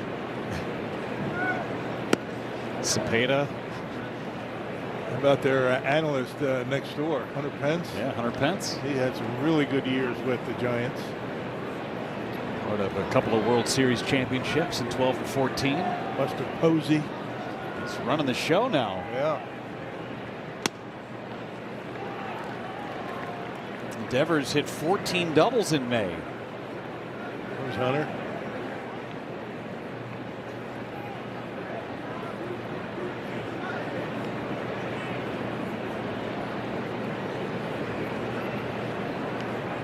Those 14 doubles for Devers, matching Will Clark and Jeffrey Leonard. The Hackman. Yeah, there's some names for you. He was a Brewer. One flat down.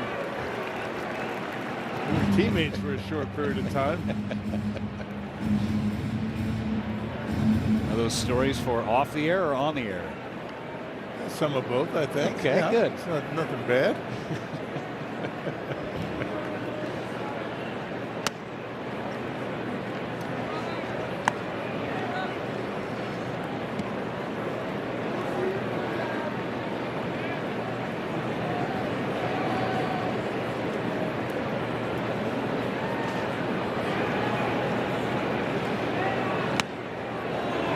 Didn't come back enough. That was a good pitch. Good eye. That missed by an index card. My goodness.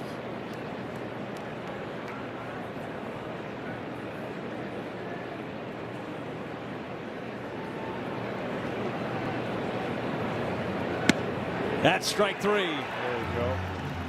So he burned the edge on the outside corner. That one missed, but he got the call. 3 up, 3 down for the first time in the game.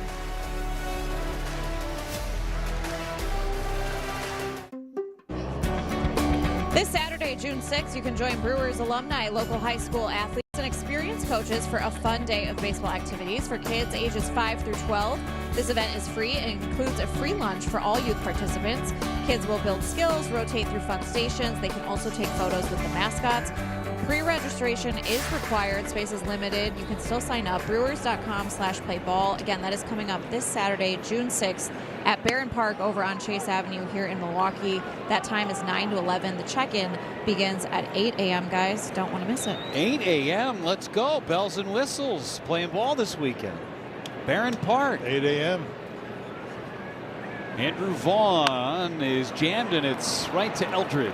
One away. New pitcher for the Giants is Wilkin Ramos. Making his major league debut. They called up today from AAA Sacramento, where he was 3-1 with a 2.00 ERA. He's a non-roster invitee to San Francisco spring training this year. Long and lanky, Wilkin Ramos.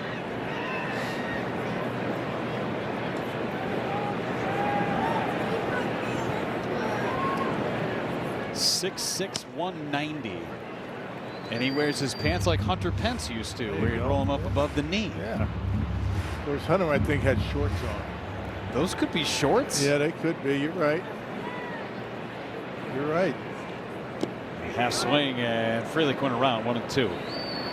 They're the old coach's shorts that your Little League coach used to wear, right? Not my Little League coach. I had Little League coaches that would wear the half baseball pants, but they only went to about the mid-thigh. Yeah. It's not a great look. These look better.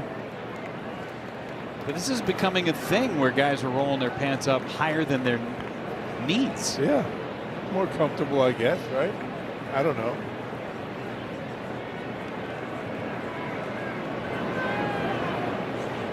Makes his legs look a lot longer. Yeah. Know that.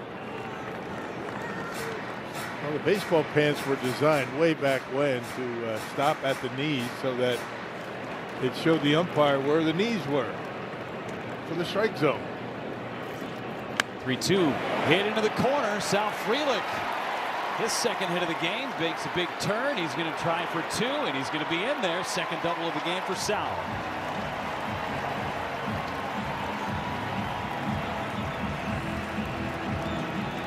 Starting to swing a little bit. A double his first time up.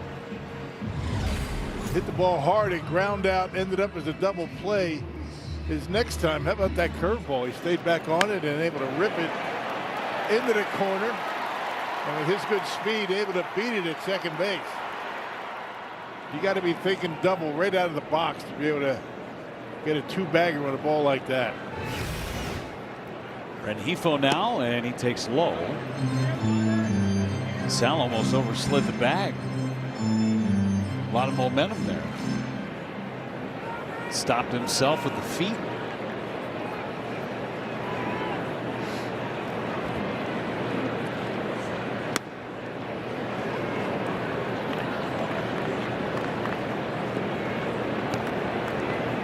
ball hard 3 times tonight, Sal. Did bounce into a double play, but it was hit hard at Eldridge at first. Yeah.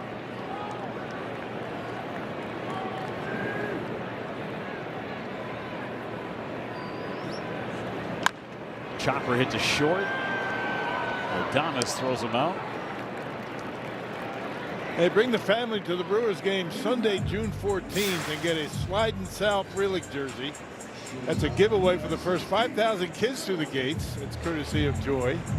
Get tickets at brewers.com/giveaway. It looks exactly like the jersey he's wearing right now. A Sliding Sal Frelick jersey. It comes dirty. Comes dirty, yeah. It's perfect. Comes out of the can dirty. It's perfect. Yeah. I love it. Hamilton takes the strike on the corner. Because Sal, if he doesn't get dirty, it's like he didn't play. It kind of looks like that sometimes during batting practice. Not really. Why not? Hamilton into left. Schmidt makes the catch. Sliding Sal. 2 doubles tonight. It bothered us too that you're in. Baseball is presented by Potawatomi Sportsbook. Bet above the rest. By Prevagen. Prevagen made for your brain. And by Northwestern Mutual. Discover a better way to money at northwesternmutual.com. Sun setting in the west. 8-2 Brewers. Big 7-run second inning for Milwaukee. D.L. Hall takes over on the mound after a perfect 3-up and 3-down inning from Chad Patrick. D.L. gets the ball in the 6th. Yeah, D.L.'s been unscored upon in 18 of his last 22 appearances this year. Last pitched on Friday against the Astros, tossed 2 scoreless innings that included 3 punch-outs. Luis Arraez digs in and takes strike 1. Brewers are playing their first 4-game series of the season. Yeah. Schedule has been such in the first 2.5 months or so as Arraez lines one fair inside the bag. Bowers is over there trying to cut off Arraez to a long single, and he will. The schedule's been such, Rock, where the Brewers have had an off day every single week to begin this season. Right. I think it's helped them. I think it's helped the pitching. But it might catch up to him as the season goes on. Not going to have as many off days.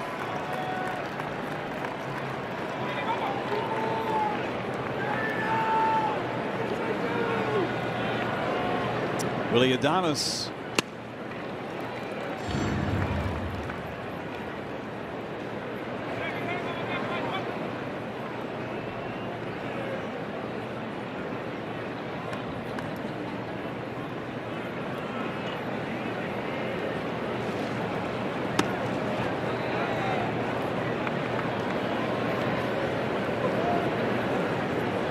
For 2 for Willie, grounded to third and then reached on a fielder's choice in the third. I should say in the third. Grounded to third in the 2nd inning. There's a lot of third there. Tongue tied. Yeah. Good use of third.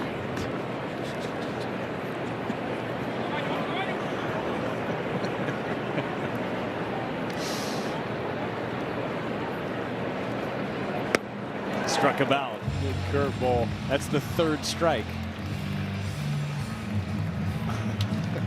Let's go downstairs. Soph, I need to stop talking. What do you got on Brandon Woodruff? Well, guys, he threw a bullpen earlier today, and next step for him will be a live BP. They're hoping 3 ups for him. That'll be Wednesday afternoon here.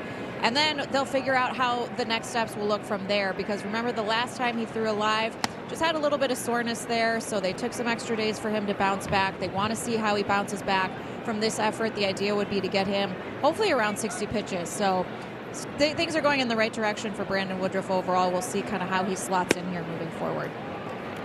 Sounds like things are trending in a positive direction. Yeah, got to make sure he's 100%. You want to have him healthy, get out on the mound and stay out there. That's the goal. Don't rush it back. Lee out to left. It's a long season, and for Brandon Woodruff, he's going to use his ammo at the big league level. hard to imagine him going down to the minor leagues and making a rehab assignment. So you got to make sure he's right, because he's going to be pitching a big league game the next time he does it. Well, he's going to come in handy. I mean, they're going to need him as the season goes on. I mean, the pitching right now has been terrific. A lot of young guys that probably have never ever gone through this much of a full big league season before. So Brandon Woodruff is going to be needed. So make sure he's 100%. Right now, the Brewers are running 4 starters out there. You have Mizorowski, Harrison, Sproat. And Logan Henderson is on the mend, dealing with some back issues.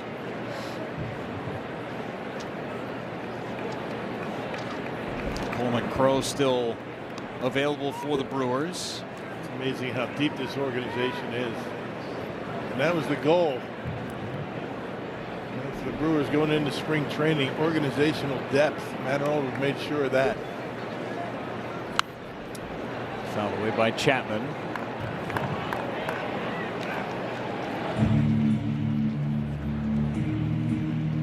Brewers have had 19 starts from rookies so far this year. It just goes to show how young this rotation has been and how good they've been, especially in the month of May. Over 25 years old, right? It's the youngest rotation in baseball. And the only guys that have made their turn every time have been Mizorowski and Harrison. Sproat's even had a couple of appearances out of the bullpen. 1-2.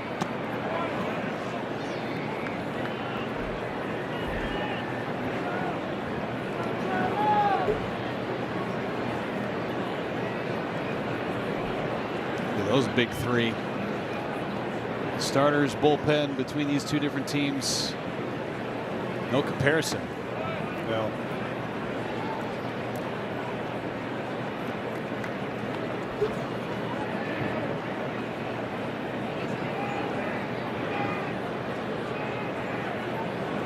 There's Adrian Hauser on the left. Brewers will see him on Thursday. Yeah. Logan Webb next to him. Brewers get him Wednesday. Goes on 3-2, and DL Hall walked him. He got ahead of the count, just couldn't finish it.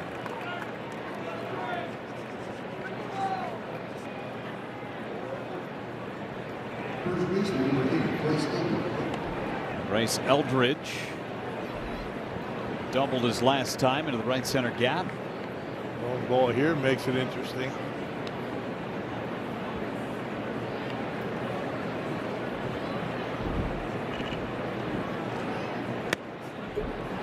Find the strike zone. This has been an issue for DL Hall at times. Yeah, loses the strike zone, gets himself in trouble more times than not, able to get out of it. Check the swing. Yes. Edwin Jimenez down to third.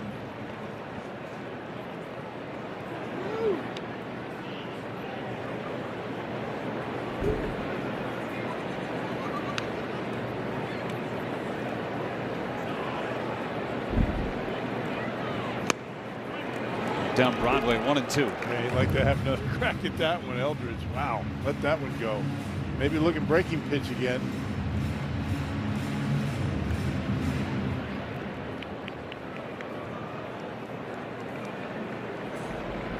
th pitch of the inning. Strike 3. Got him with a slider. A couple of Ks in the inning and a couple stranded for San Francisco.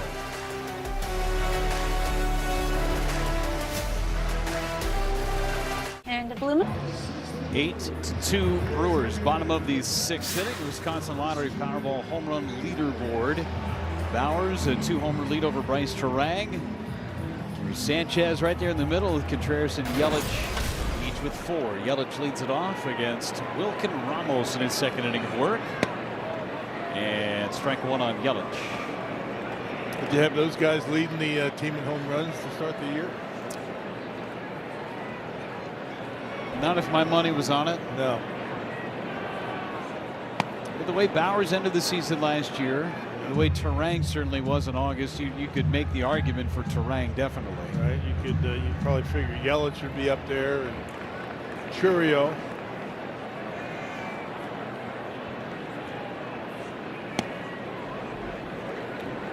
Andrew Vaughn's been swinging the bat well. Bernie's just waiting to go down that slide. Bird's eye view from our drone.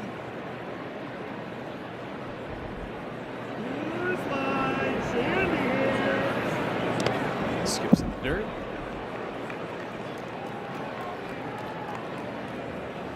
Bernie hasn't seen a lot of home runs this year. Dead last in Major League Baseball in hitting homers, but they're one of the most prolific run-scoring teams. Yeah. Swing and a miss. Yelich tried to. They don't hit many and they don't give many up.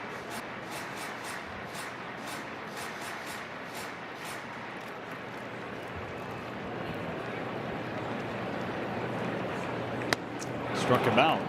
Came back to get him with a high heater. Now a message from Potawatomi Sportsbook. When Potawatomi Sportsbook invited me, John Kuhn, to be their spokesperson, I had to join the team. Yes! Yeah! Potawatomi Sportsbook. Your sport, our stadium. First big league strikeout there for Wilkin Ramos, and he gets Yelich. Baseball put out of play. Got a hologram on it. Churio takes a strike. We talked about all that May success that the Brewers had, and the pitching was unbelievable, especially Harrison and Mizorowski bullpen was terrific. But the offense took a new shape as well, and it's no coincidence that it was the return of Churio and Vaughn at the beginning of the month that really helped them. Yeah, no kidding. I think not just what they're able to do on the field, it's just the thought that everybody was healthy again. Churio with a little knuckler out to second base, and Rise has it, throws him out. The offense was complete, and that means a lot. I think everybody was able to settle down a little bit, and not having to rely on picking up the slack where those guys weren't available. Both of them swinging the bats very well right now. Guys slotting into their normal spots in the batting order. I mean, without those two guys in there, and Yelich was gone for a good 3 weeks plus as well. You can understand why Murph used 48 different starting lineups to start the season. Yeah, trying to find a good combination. And you'd like to say that when you have your regular guys back in the lineup, it takes a little bit of pressure off the bench players. But really, when you look at the bench players for the Brewers, Murph uses them a lot. He keeps them involved quite a bit. I wouldn't say that applies to the Brewers offense. Ever. Everybody's involved just about every day, whether they start or not.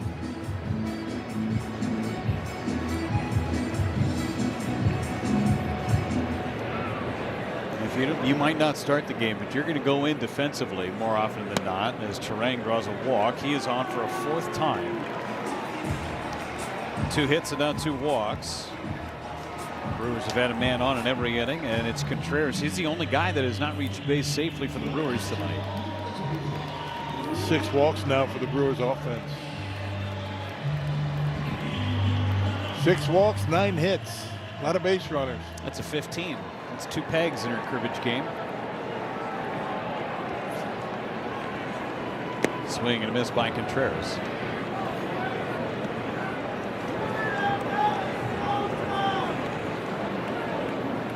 Sac fly for William, putting a cap on that 7-run second inning. 3rd time this year the Brewers have scored 7 runs in an inning and not hit a homer. That one into left center, and it's down. Terang will go from 1st to 3rd. Even with a 6-run lead, the Brewers are still running the bases like it's a 1-run game. Yep.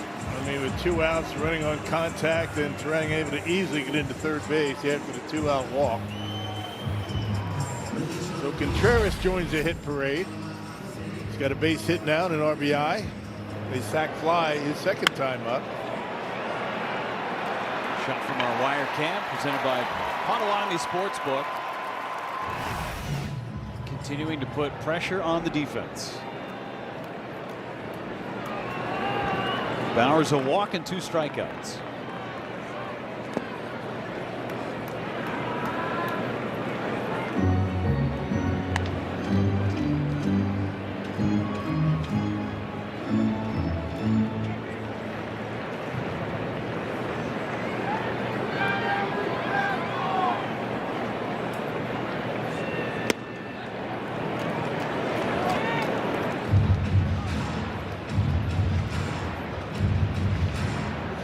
didn't miss by much, did it?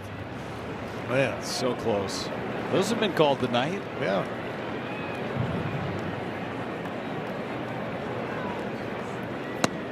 Three 3-0.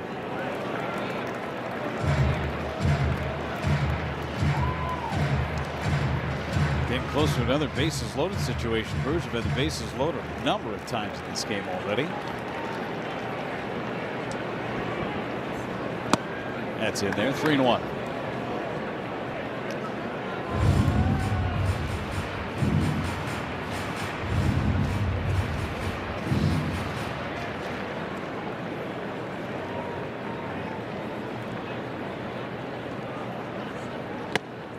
They're loaded for Vaughn.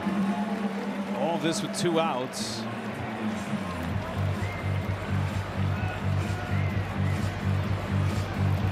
Another visit to the mound by the pitching coach, Justin Message. Is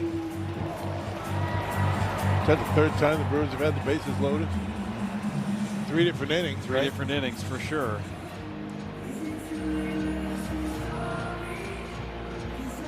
Well, they pontificate out there on the mound. Copyright telecast is presented by authority of the Milwaukee Brewers. May not be reproduced or retransmitted in any form and may not be disseminated without the express written consent of the Milwaukee Brewers.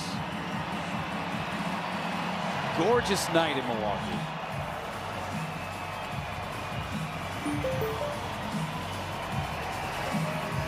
Second most hits in the big leagues with the bases loaded.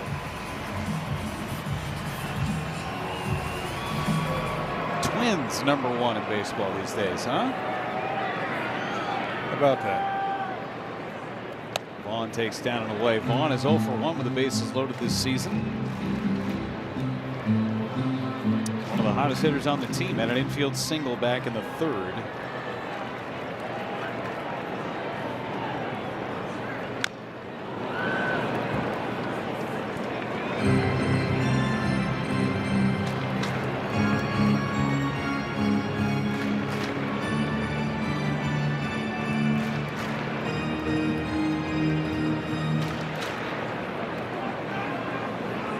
There's Matt Gage.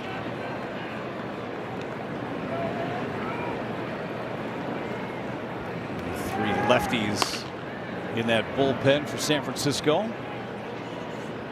Ground ball right side, through base hit. 2 runs will score. On his way to 3rd as the ball gets away from Lee. They're going to send Bowers now. And now he holds up at the last moment.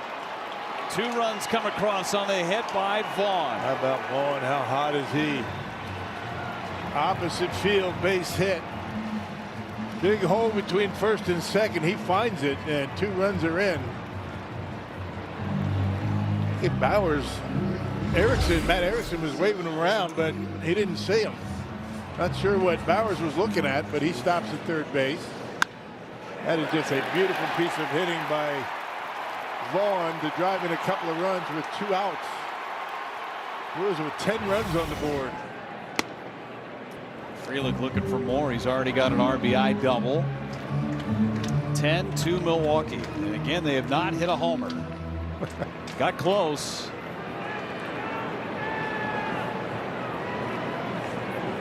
That is a foul ball. Sal almost was gunning for his 3rd double.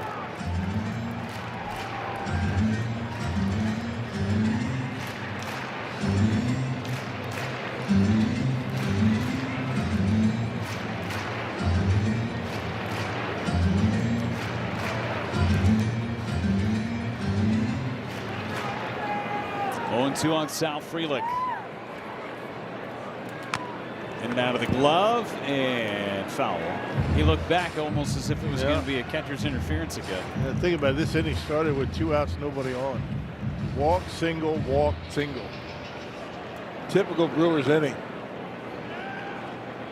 All this with 2 outs, as you mentioned, as Frelick goes to left, sinking and caught. Schmidt got a good jump on it. Ball hit hard by Frelick. That's a good sign. Brewers get 2 more. They're up a snowman. Toyota game reset, and the Brewers with a 10-2 lead over the Giants. And Chapman gave the Giants an early lead 2-0, and then the Brewers put up the 7th spot. Bryce Terang's been on base 4 times. Pitching's been great. Got a start from Drowan, an inning from Chad Patrick that was flawless, and now DL Hall out for his 2nd inning of work. All things coming up roses as Blake Perkins takes over in center. Churio slides over to the left. Joey Ortiz is at short. Bowers is at first base. David Hamilton is now the 2nd baseman. So Terang is out and Vaughn is out.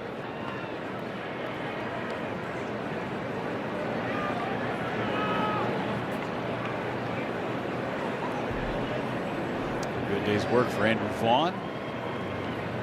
2-0 is inside. Pat Murphy taking an opportunity to get some of his big horses off their feet in the last 3 innings of the game.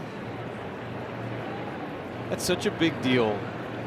And we talked earlier about having a good feel for where your players are and how to manage 162 games over the course of a season. Yeah.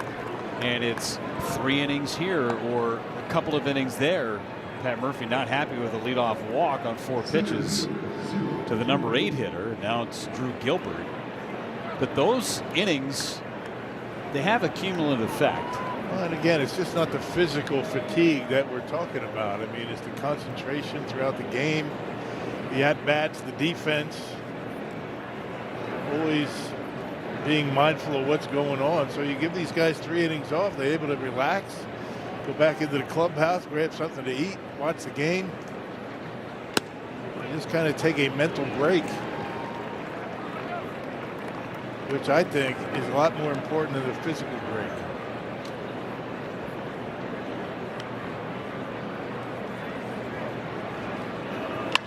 Ground ball to short. Ortiz has it. He goes across the diamond to get the out on Gilbert.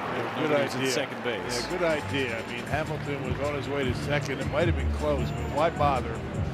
With an 8-run lead, stay away from the big inning. I think they might have had a play at second, but why take the risk of throwing a baseball to a moving target? 8 more outs. Just counting outs at this point. Schmidt digs in.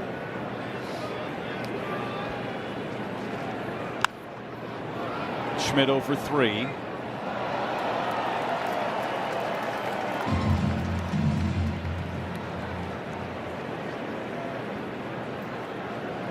Just so everybody scoring at home has all the defensive changes.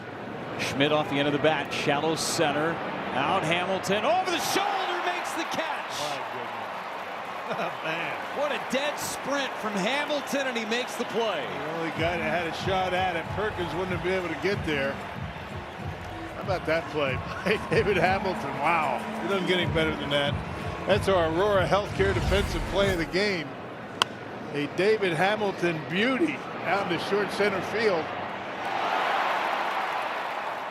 Wow, that is not an easy play. I mean, your head's bouncing around as you're running as hard as you can, and he's able to make that catch. Circle? No doubt.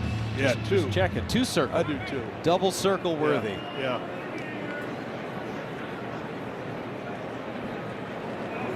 Devers takes strike 2.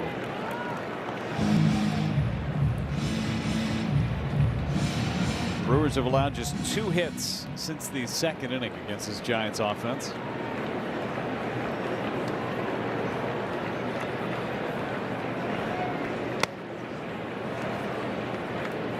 Ball and 2 strikes on Rafael Devers.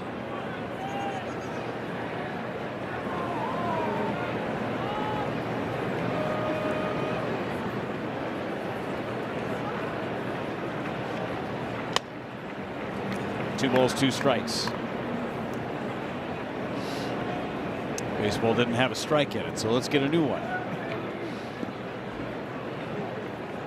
Devers today a walk and a couple of Ks.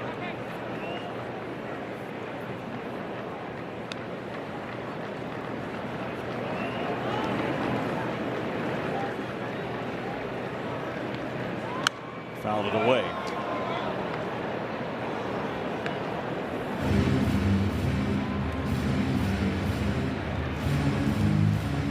Look at this batting stance. It's not where you start, it's where you finish. That's the way he's able to stay closed. Steps toward the pitcher. Look out. That's his way of keeping that front shoulder closed and his ability to go to the opposite field. Not quite Tony Bautista back in the day, but No. it's close. All right.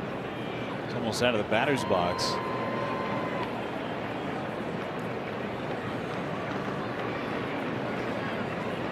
Up and in, and he walked him. So 2 on for a rise. A couple of walks in the inning, 3 in this outing for Hall. Hey, MLBshop.com is your official source for authentic Brewers gear, including caps, jerseys, and other apparel. Gear up for Brewers baseball this summer at MLBshop.com.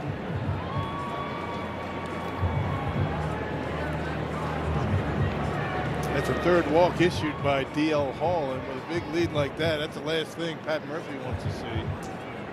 Got to make them hit their way on. Not happy about the walk. Gets the bullpen moving. Grant Anderson starts playing catch. And doing the rise now, who has singled, walked, and hit into a double play, is not going to make D.L. Hall's life any easier. Second baseman, number 1, Luis.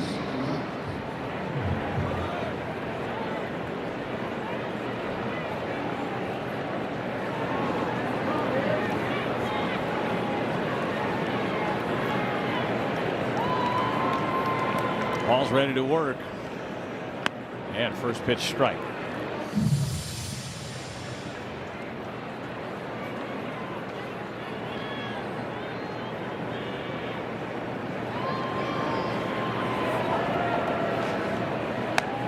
Strike 2 and is that a challenge? Batter's Yeah. challenging strike call. They're going to lose it. Yeah, it's going to be a strike. Clearly in the strike zone. Full baseball in there. It almost looked like he was just adjusting his helmet, but then asked for the challenge. Yeah. It's clearly a strike. Yeah, not even close.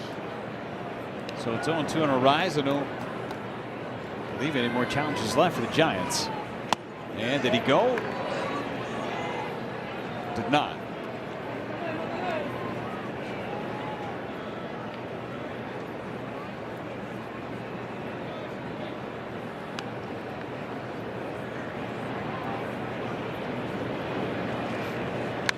Flipped and foul, and this is where he goes to work. Yeah, he is fired up, isn't he? You talk about never giving up a pitch, never giving up an at bat. This guy knows how to put the ball in play. He's your number 1 pick. I think he just hit his gum into the outfield. Yeah. He's your number 1 pick in the Pepper League. Yeah. 9 strikeouts and 246 at bats. 1-2. And it's off the glove of Hall. Deflected to Ortiz. Steps on the bag and he beats Devers there. Side is retired. What a great play from David Hamilton in a full sprint going backwards from second base. Over the shoulder in the basket. Nice play from David Hamilton.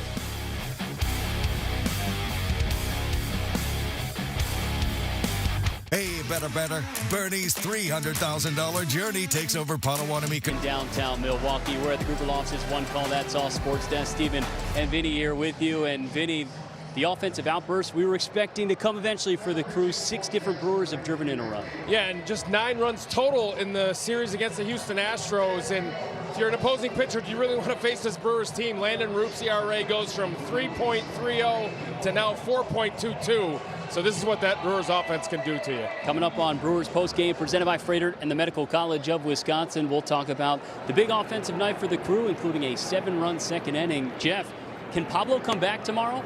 I sure hope so. Pablo Sanchez was good for a 7-run second inning. He'll definitely be here Wednesday for his bobblehead giveaway. Matt Gage takes over on the mound. He's been one of the best out of the Giants bullpen this year. 28 appearances. They're tied for 6th most in all of baseball.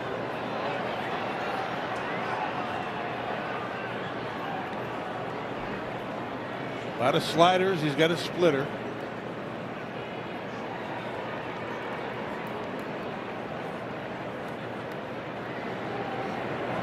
Big lefty goes to work. I was curious how Steven was going to toss it back up to the booth after our pregame show that he was giving me a bad time about my Hawaiian shirt that I was wearing underneath our Brewers quarter zip. But I was excited about the Pablo Sanchez. I think he was jealous of your shirt. I think he'd like one. I think so too. He's got plenty. I got to give him one. I can confirm I do not own a Hawaiian shirt. You don't own a Hawaiian shirt? No. You don't own a Hawaiian shirt? I do not own a Hawaiian shirt. It looks really good on you. Thank you. Better you than me. Is he throwing shade at you? He might be. I find it hard to believe that Watts doesn't have a shirt for the golf course. I agree with you, Vinny. Vinny, I totally agree with you. Nothing with a beach feel to it. Steven, nothing? A beachy feel to it. Yeah. Like something with a palm tree or a cocktail. Nothing of that nature. I'll go digging tonight, Jeff. Okay. I'll bring one for you to wear tomorrow. Perfect. That's good. Got it all set up. That's ball 4. If you don't have one, I'll get one on order for you. Hey, maybe we'll do a twin day. Oh, boy. I think Vinny and I are going to stay out of this one. Just in case you were curious, there have been a lot of changes for the Giants defensively. Gilbert's in left, Lee's in center, Barracoto is in right.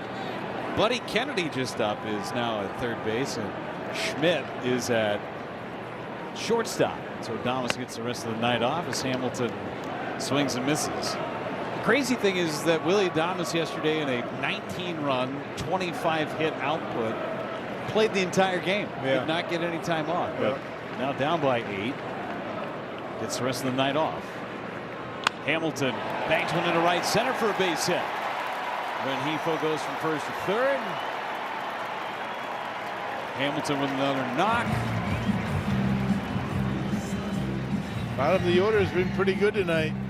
They've been on base a lot. 6 times. There's that fastball in on him. Pulls the hands in. The belt buckle facing the pitcher. That leads the bat into the strike zone, and the top hand takes over. Takes a lot of practice to be able to do that.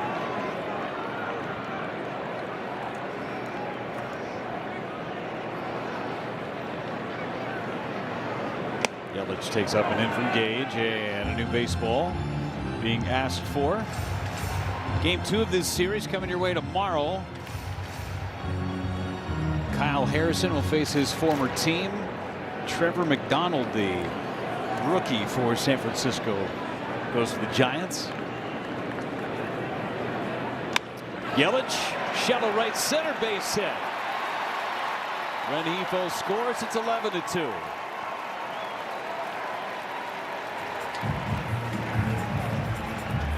Yelich with a couple of hits today and a walk.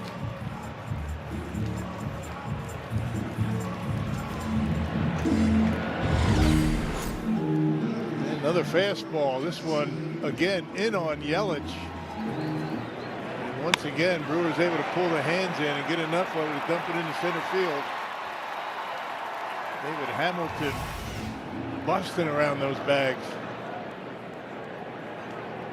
Not all about exit velocity, Rock, as we talk about a lot. Hit velocity. It's overrated.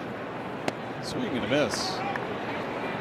I think that was a Dusty Baker comment, the former Giants manager.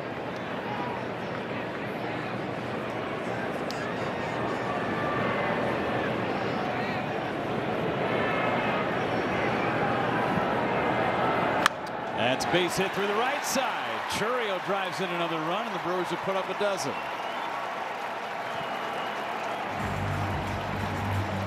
Three straight hits all through that right side against Gage. Yeah, just an incredible approach by the Brewers tonight. A lot of opposite field base hits. This one right down the middle of the plate. And you would think a power hitter like a young Churio to try and pull that baseball, hit a home run, but able to stay back, let the ball travel, and finds a hole into right field. Joey Ortiz fouls it straight back. Hitting in Terang's spot.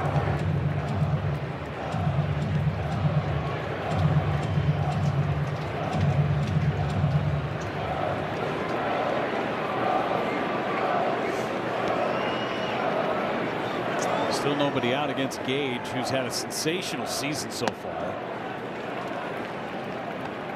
Sometimes when you come into these games that are lopsided, you're looking for work because you haven't been in there for a couple of days. It's when you can get clipped. Yeah.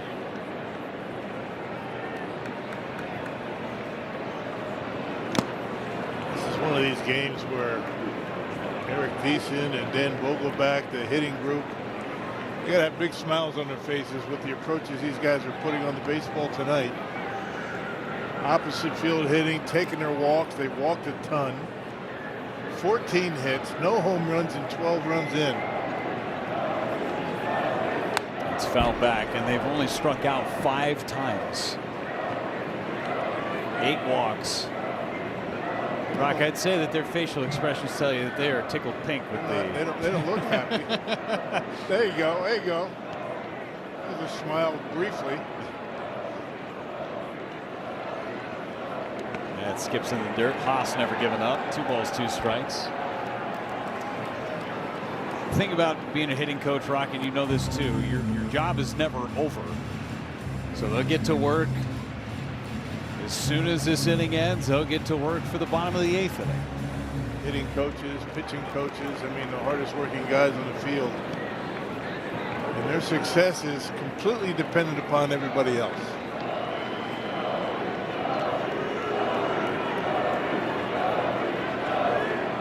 Swing and a miss. That's the slider, 1 away.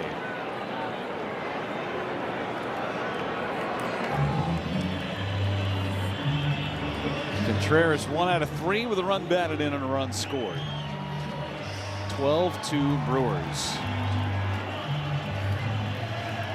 Our tarps off squad starting to gain some momentum late in the game.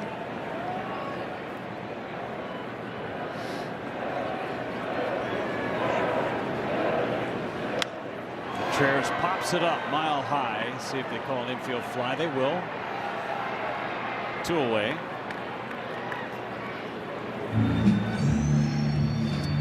Now it's Bowers.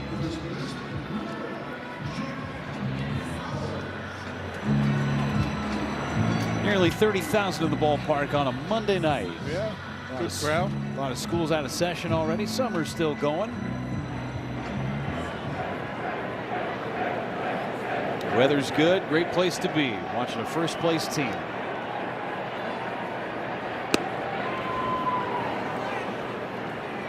Something for everybody in this ballpark, right? You never know who you're going to see, too. Maybe you'll just see a huge Pablo Sanchez character walking around. Hopefully not right in front of in the seat right in front of you. Slightly obstructed view, but he was good for 7 runs tonight. Yeah. Bobblehead being given away on Wednesday, plus fireworks.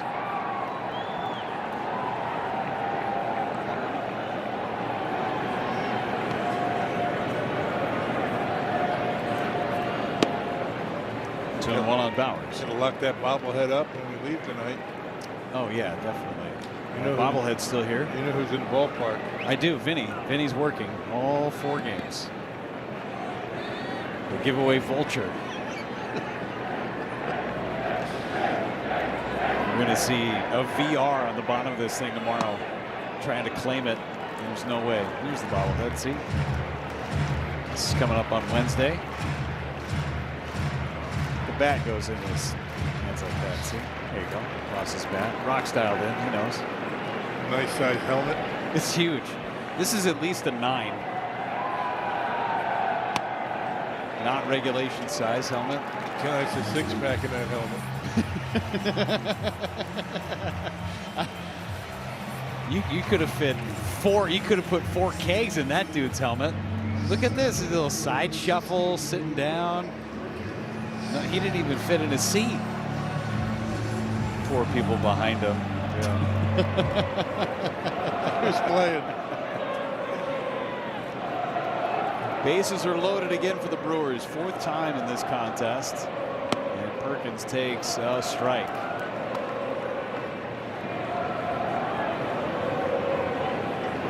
Eighth man to hit in the inning. took over for Vaughn and then played in center.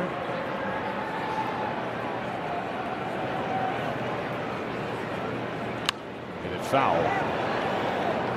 For Perkins, those opportunities just haven't been there here of late. See the overall numbers for him. It's been a struggle. Still one of the best center fielders, best outfielders in baseball.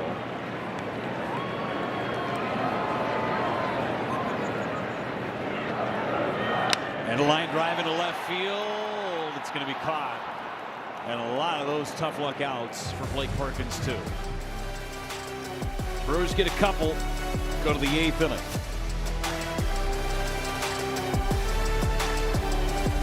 Let's shut. Hey, it's Brewers Pride Night on Friday, June 12th. Join the game against the Phillies and enjoy Pride activations all around the ballpark. Get your seats and learn more at brewers.com/community nights. Grant Anderson was in the ball game. 24th appearance for Grant. 2 innings from DL Hall, put up a 0. Had a lot of traffic against him, but a 0. And Buddy Kennedy takes outside ball 1.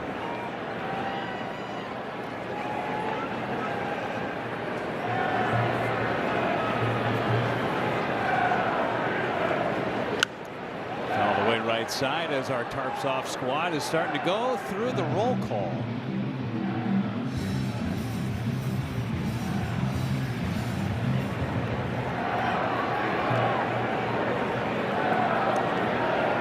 Not part of the tarps off, but the foul ball. That's who caught the foul ball down there. Another opportunity for a foul ball.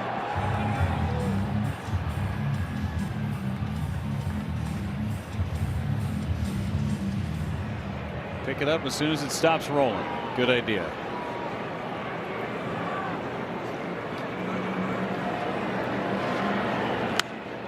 In the shallow left for Churio. 1 away. Now a message from Wisconsin Dells. What makes Wisconsin Dells perfect for the whole family? Family rides, family slides. Whatever your family size, it's the right size. Wisconsin Dells, it's family time.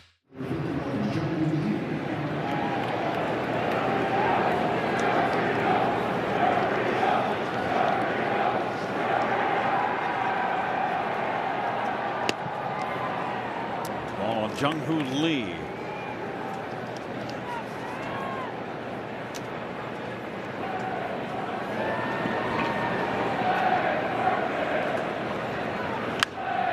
Fouls it away. Ball and a strike.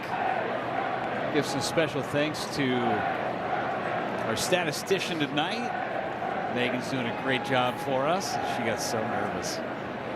She's been so nervous all day long. She's doing great. Yeah, we've been asking a lot of her. I know that. Soft line drive on one hop. Bowers fields and flips it over to Anderson.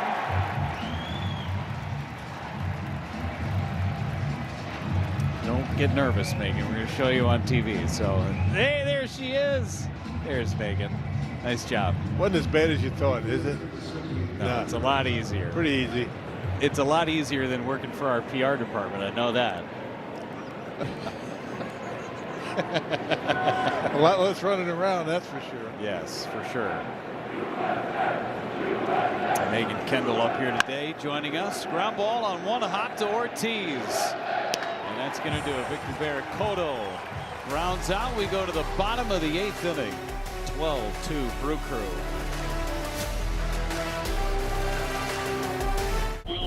How about tonight's time of the game winner, the Midway Tavern and Cabbage in Phillips.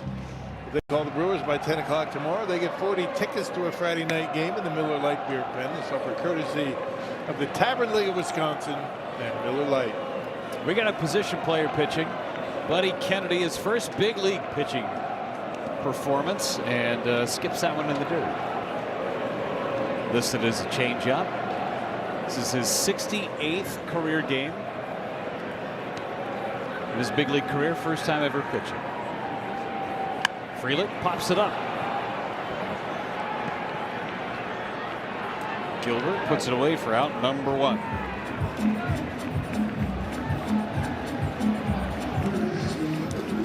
Daniel Susak is in at third base. He's backup catcher. I bet you he hasn't played third base since he was in high school.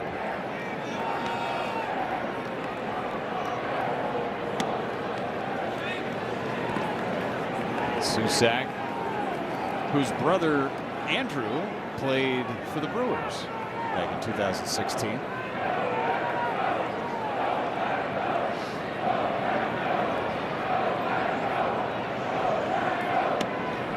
Sidebar on Kennedy. Buddy Kennedy is, according to Vinny Rottino, who knows everything about a lot of things, is Don Money's grandson, former Brewer third baseman and second baseman. He just texted me that. Vinny did? That was nice of him. Yeah. Good intel. And I said, "Are you sure?" We're fact checking in the moment. Going to be a base hit, I think. Yeah, when Hefo beats it out. Hit number 15 for Milwaukee. The Giants are holding up play to look at it. They will play on.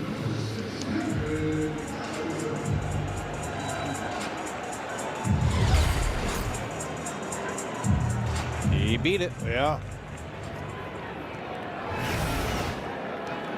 There's Hamilton. Fly ball right field. Back there. Cotto off the wall. Hamilton almost up the back of Rengifo. It's a double for Hamilton.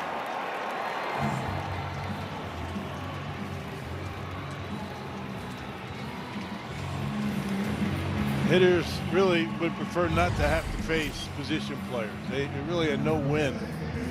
If you get a hit, you're expected to get a hit. If you make it out, you don't like to see that either. But Hamilton puts a charge into that. His third hit of the game. Yelich takes outside.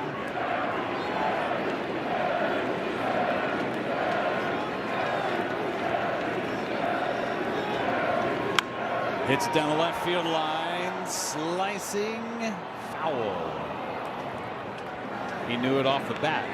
It was not going to stay true.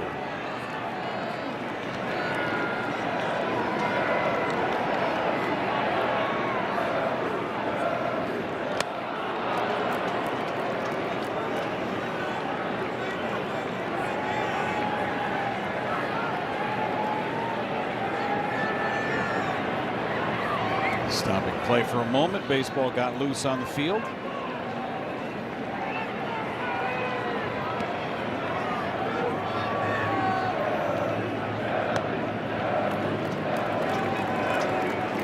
For somebody to go out there and pitch who hasn't done it since maybe Little League, it's not easy. Yeah. Yelich into left, a base hit. Another run scores, station to station. Third hit for Yelich. You just can't ask a guy to go up there and make outs. I mean, these are at bats. They all count. Every hit counts. You cannot go up there and just try and hit a ground ball to second base to get the game over with. You can't waste at bats no matter who's out there pitching. Season high 17 hits tonight.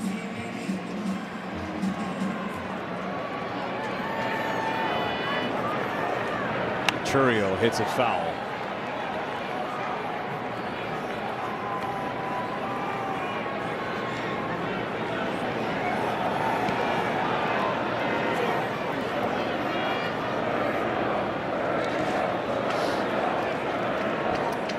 I think the pitch tracks is off now. It's just guessing at this point. Called that a slider. We've seen some change-ups. I think Kennedy's just running up there. Throwing about 60. Yeah. And it's back to the backstop. Yelich will take second base. He's still got to play the game right.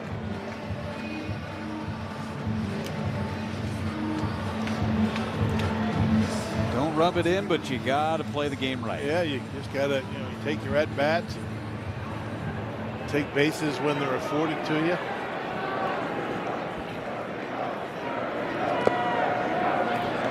It's 3-1 on Churio. Looking forward to seeing Kyle Harrison work tomorrow for the Brewers, getting an extra day off. He's probably thinking over there in the dugout, save some of these runs for me. Bet you that's what the Giants pitching staff is thinking today after last night's 19-run performance against the Colorado Rockies. Yeah. He's got a 2-run homer today. Back to sea level. That was in the first inning or second inning. It's your matchup tomorrow. Brewers pregame show at 6. We'll hit the air at 6:30. Game time 6:40. McDonald and Harrison. Strike one on Joey Ortiz. Of course he's coming up with the bases loaded. Led the league in at-bats with the bases loaded last year. Takes low.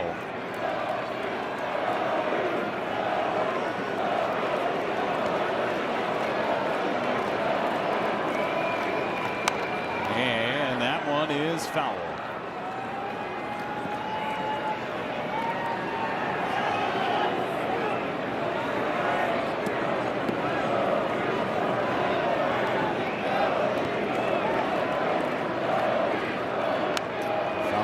Again. So 17 hits for the Brewers. They've drawn 10 walks in the game. Yeah, 10 walks. Wow. And they're going to come to the plate 8 times. Ortiz with a base hit into right center. That's going to score at least 2 as Chourio jogging his way into third. It's a 2-run double for Joey Ortiz. Another quarter goes in the merry-go-round. Well, position player or not, Joey Ortiz could use that. He found the gap in the right center. Throws a changeup. Wow, Kennedy with a changeup. That was a true changeup. What are we doing? Wow.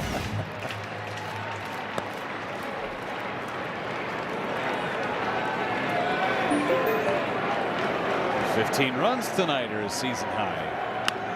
There goes Contreras. Right center, back, and at the wall, making the catch is Lee. Tagging and scoring is Chourio. Another sac fly for Contreras. 16-2.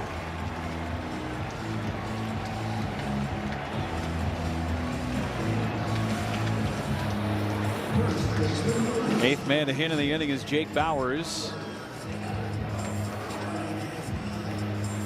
Bauers has struck out twice, walked 3 times. And he lines it foul left side.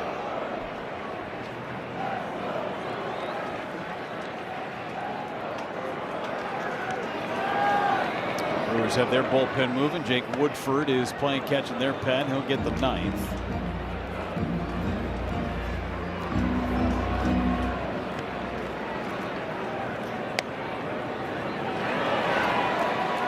Cannot challenge with a position player out on the mound. Wouldn't want to challenge that one anyway, but just for reference.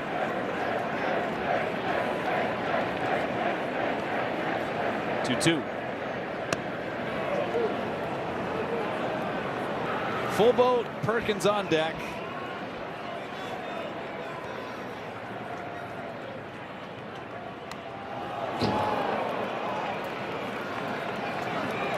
I listed that as a slider. I got that as a gravity ball. I got that as a BP fastball, not even. Yep. Foul back again.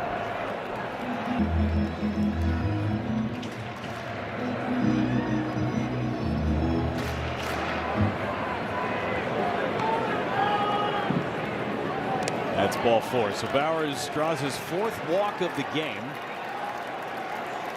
And Blake Perkins, the 9th man to hit in the inning. 11 walks. 11 walks. Man. Kennedy's going to be tired after this. Yeah. 11 walks, 18 hits.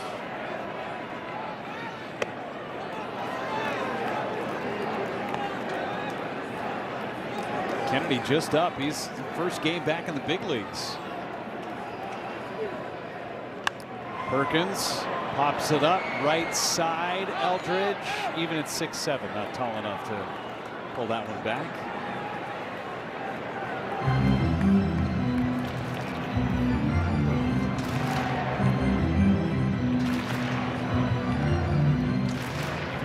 Big 7-run second inning for the Brewers set the stage for this one. Gary Sanchez is on deck. He'll hit for Frelick if Perkins extends the inning.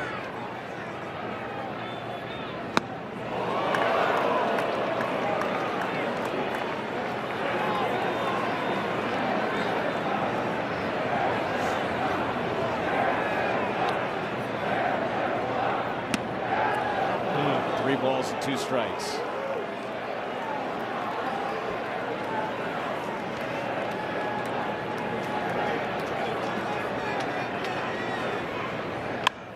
Right to the second baseman. Rise has it. Brewers send 9 to the plate. They score 4 more times. They're up 16-2 with 3 outs to go.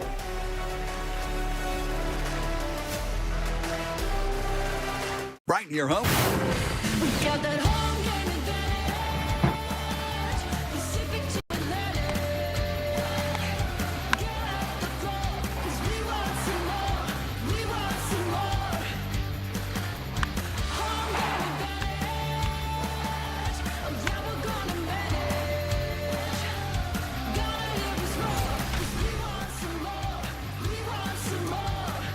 Three more outs. Bryce Aldridge leads it off against Jake Woodford. First pitch is in there for a strike. 15th appearance for Woodford. 16 runs a season high for the Brewers. 18 hits also a season high. Drew 11 walks. The Brewers 8 for 17 with runners in scoring position. Yeah, tonight. it's been big offense for the Brew Crew. A 2-0 lead lasted what, about 15 minutes? If that. For the Giants. Yeah. It was very short-lived. And the Brewers pitching has done the rest. It's been amazing to watch these guys throw the baseball this year. Starters, bullpen. 1 hit allowed by this Brewers bullpen tonight. And that's strike 3 on Eldridge. 1 away in the 9th inning. It's Eric Haas.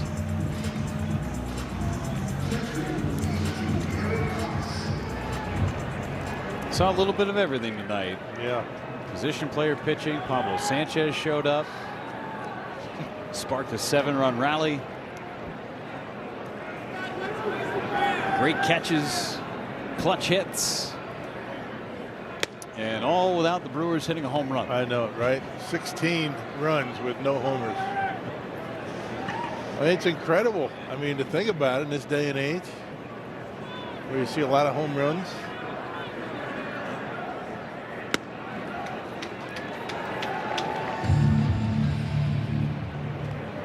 $18 hits, none left the ballpark. Triple, bunch of doubles. 11 left on base.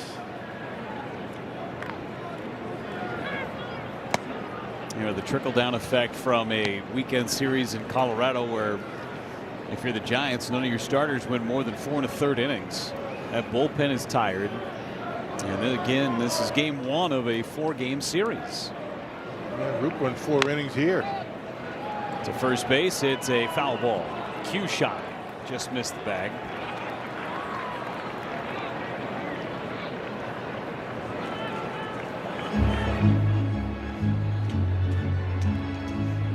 Woodford trying to put the finishing touches on this one.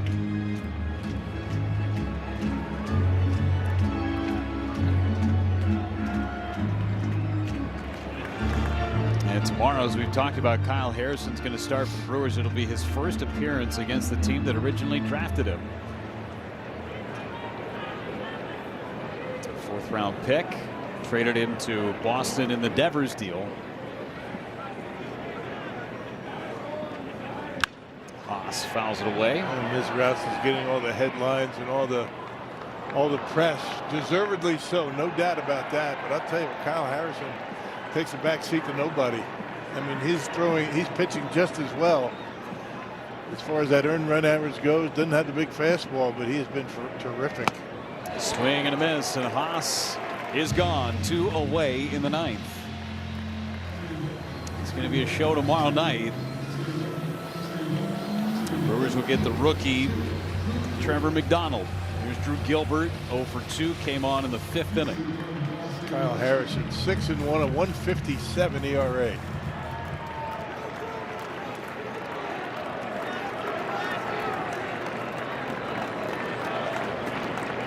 Last chance saloon here for the Giants. Dynamic duo of Miz and Harrison. Teammates to have ERAs under 1 in the same month since 1913. 5 of them. How about Bob Gibson on that list? Ground ball to second base. That'll do it. 16-2 your final score. The Brewers slugged their way by the Giants in game 1. Just amazing. I mean, the offense is going to get all the press tomorrow with all the runs and all the hits, but how about the pitching for the Brewers? Johan going 4 innings and the bullpen doing the rest. You got Kyle Harrison, one of the best in the business, going tomorrow in game 2. Brewers try and make it 3 in a row and 2 games in this series against the Giants. You got the Freighter Medical College of Wisconsin Brewers post-game show coming up. We've got Steven and Vinny all set out in Nelly's corner for you. For Bill Schroeder and Sophia Minute, I'm Jeff Levering saying good night from Milwaukee. The Brewers blow out the Giants 16-2.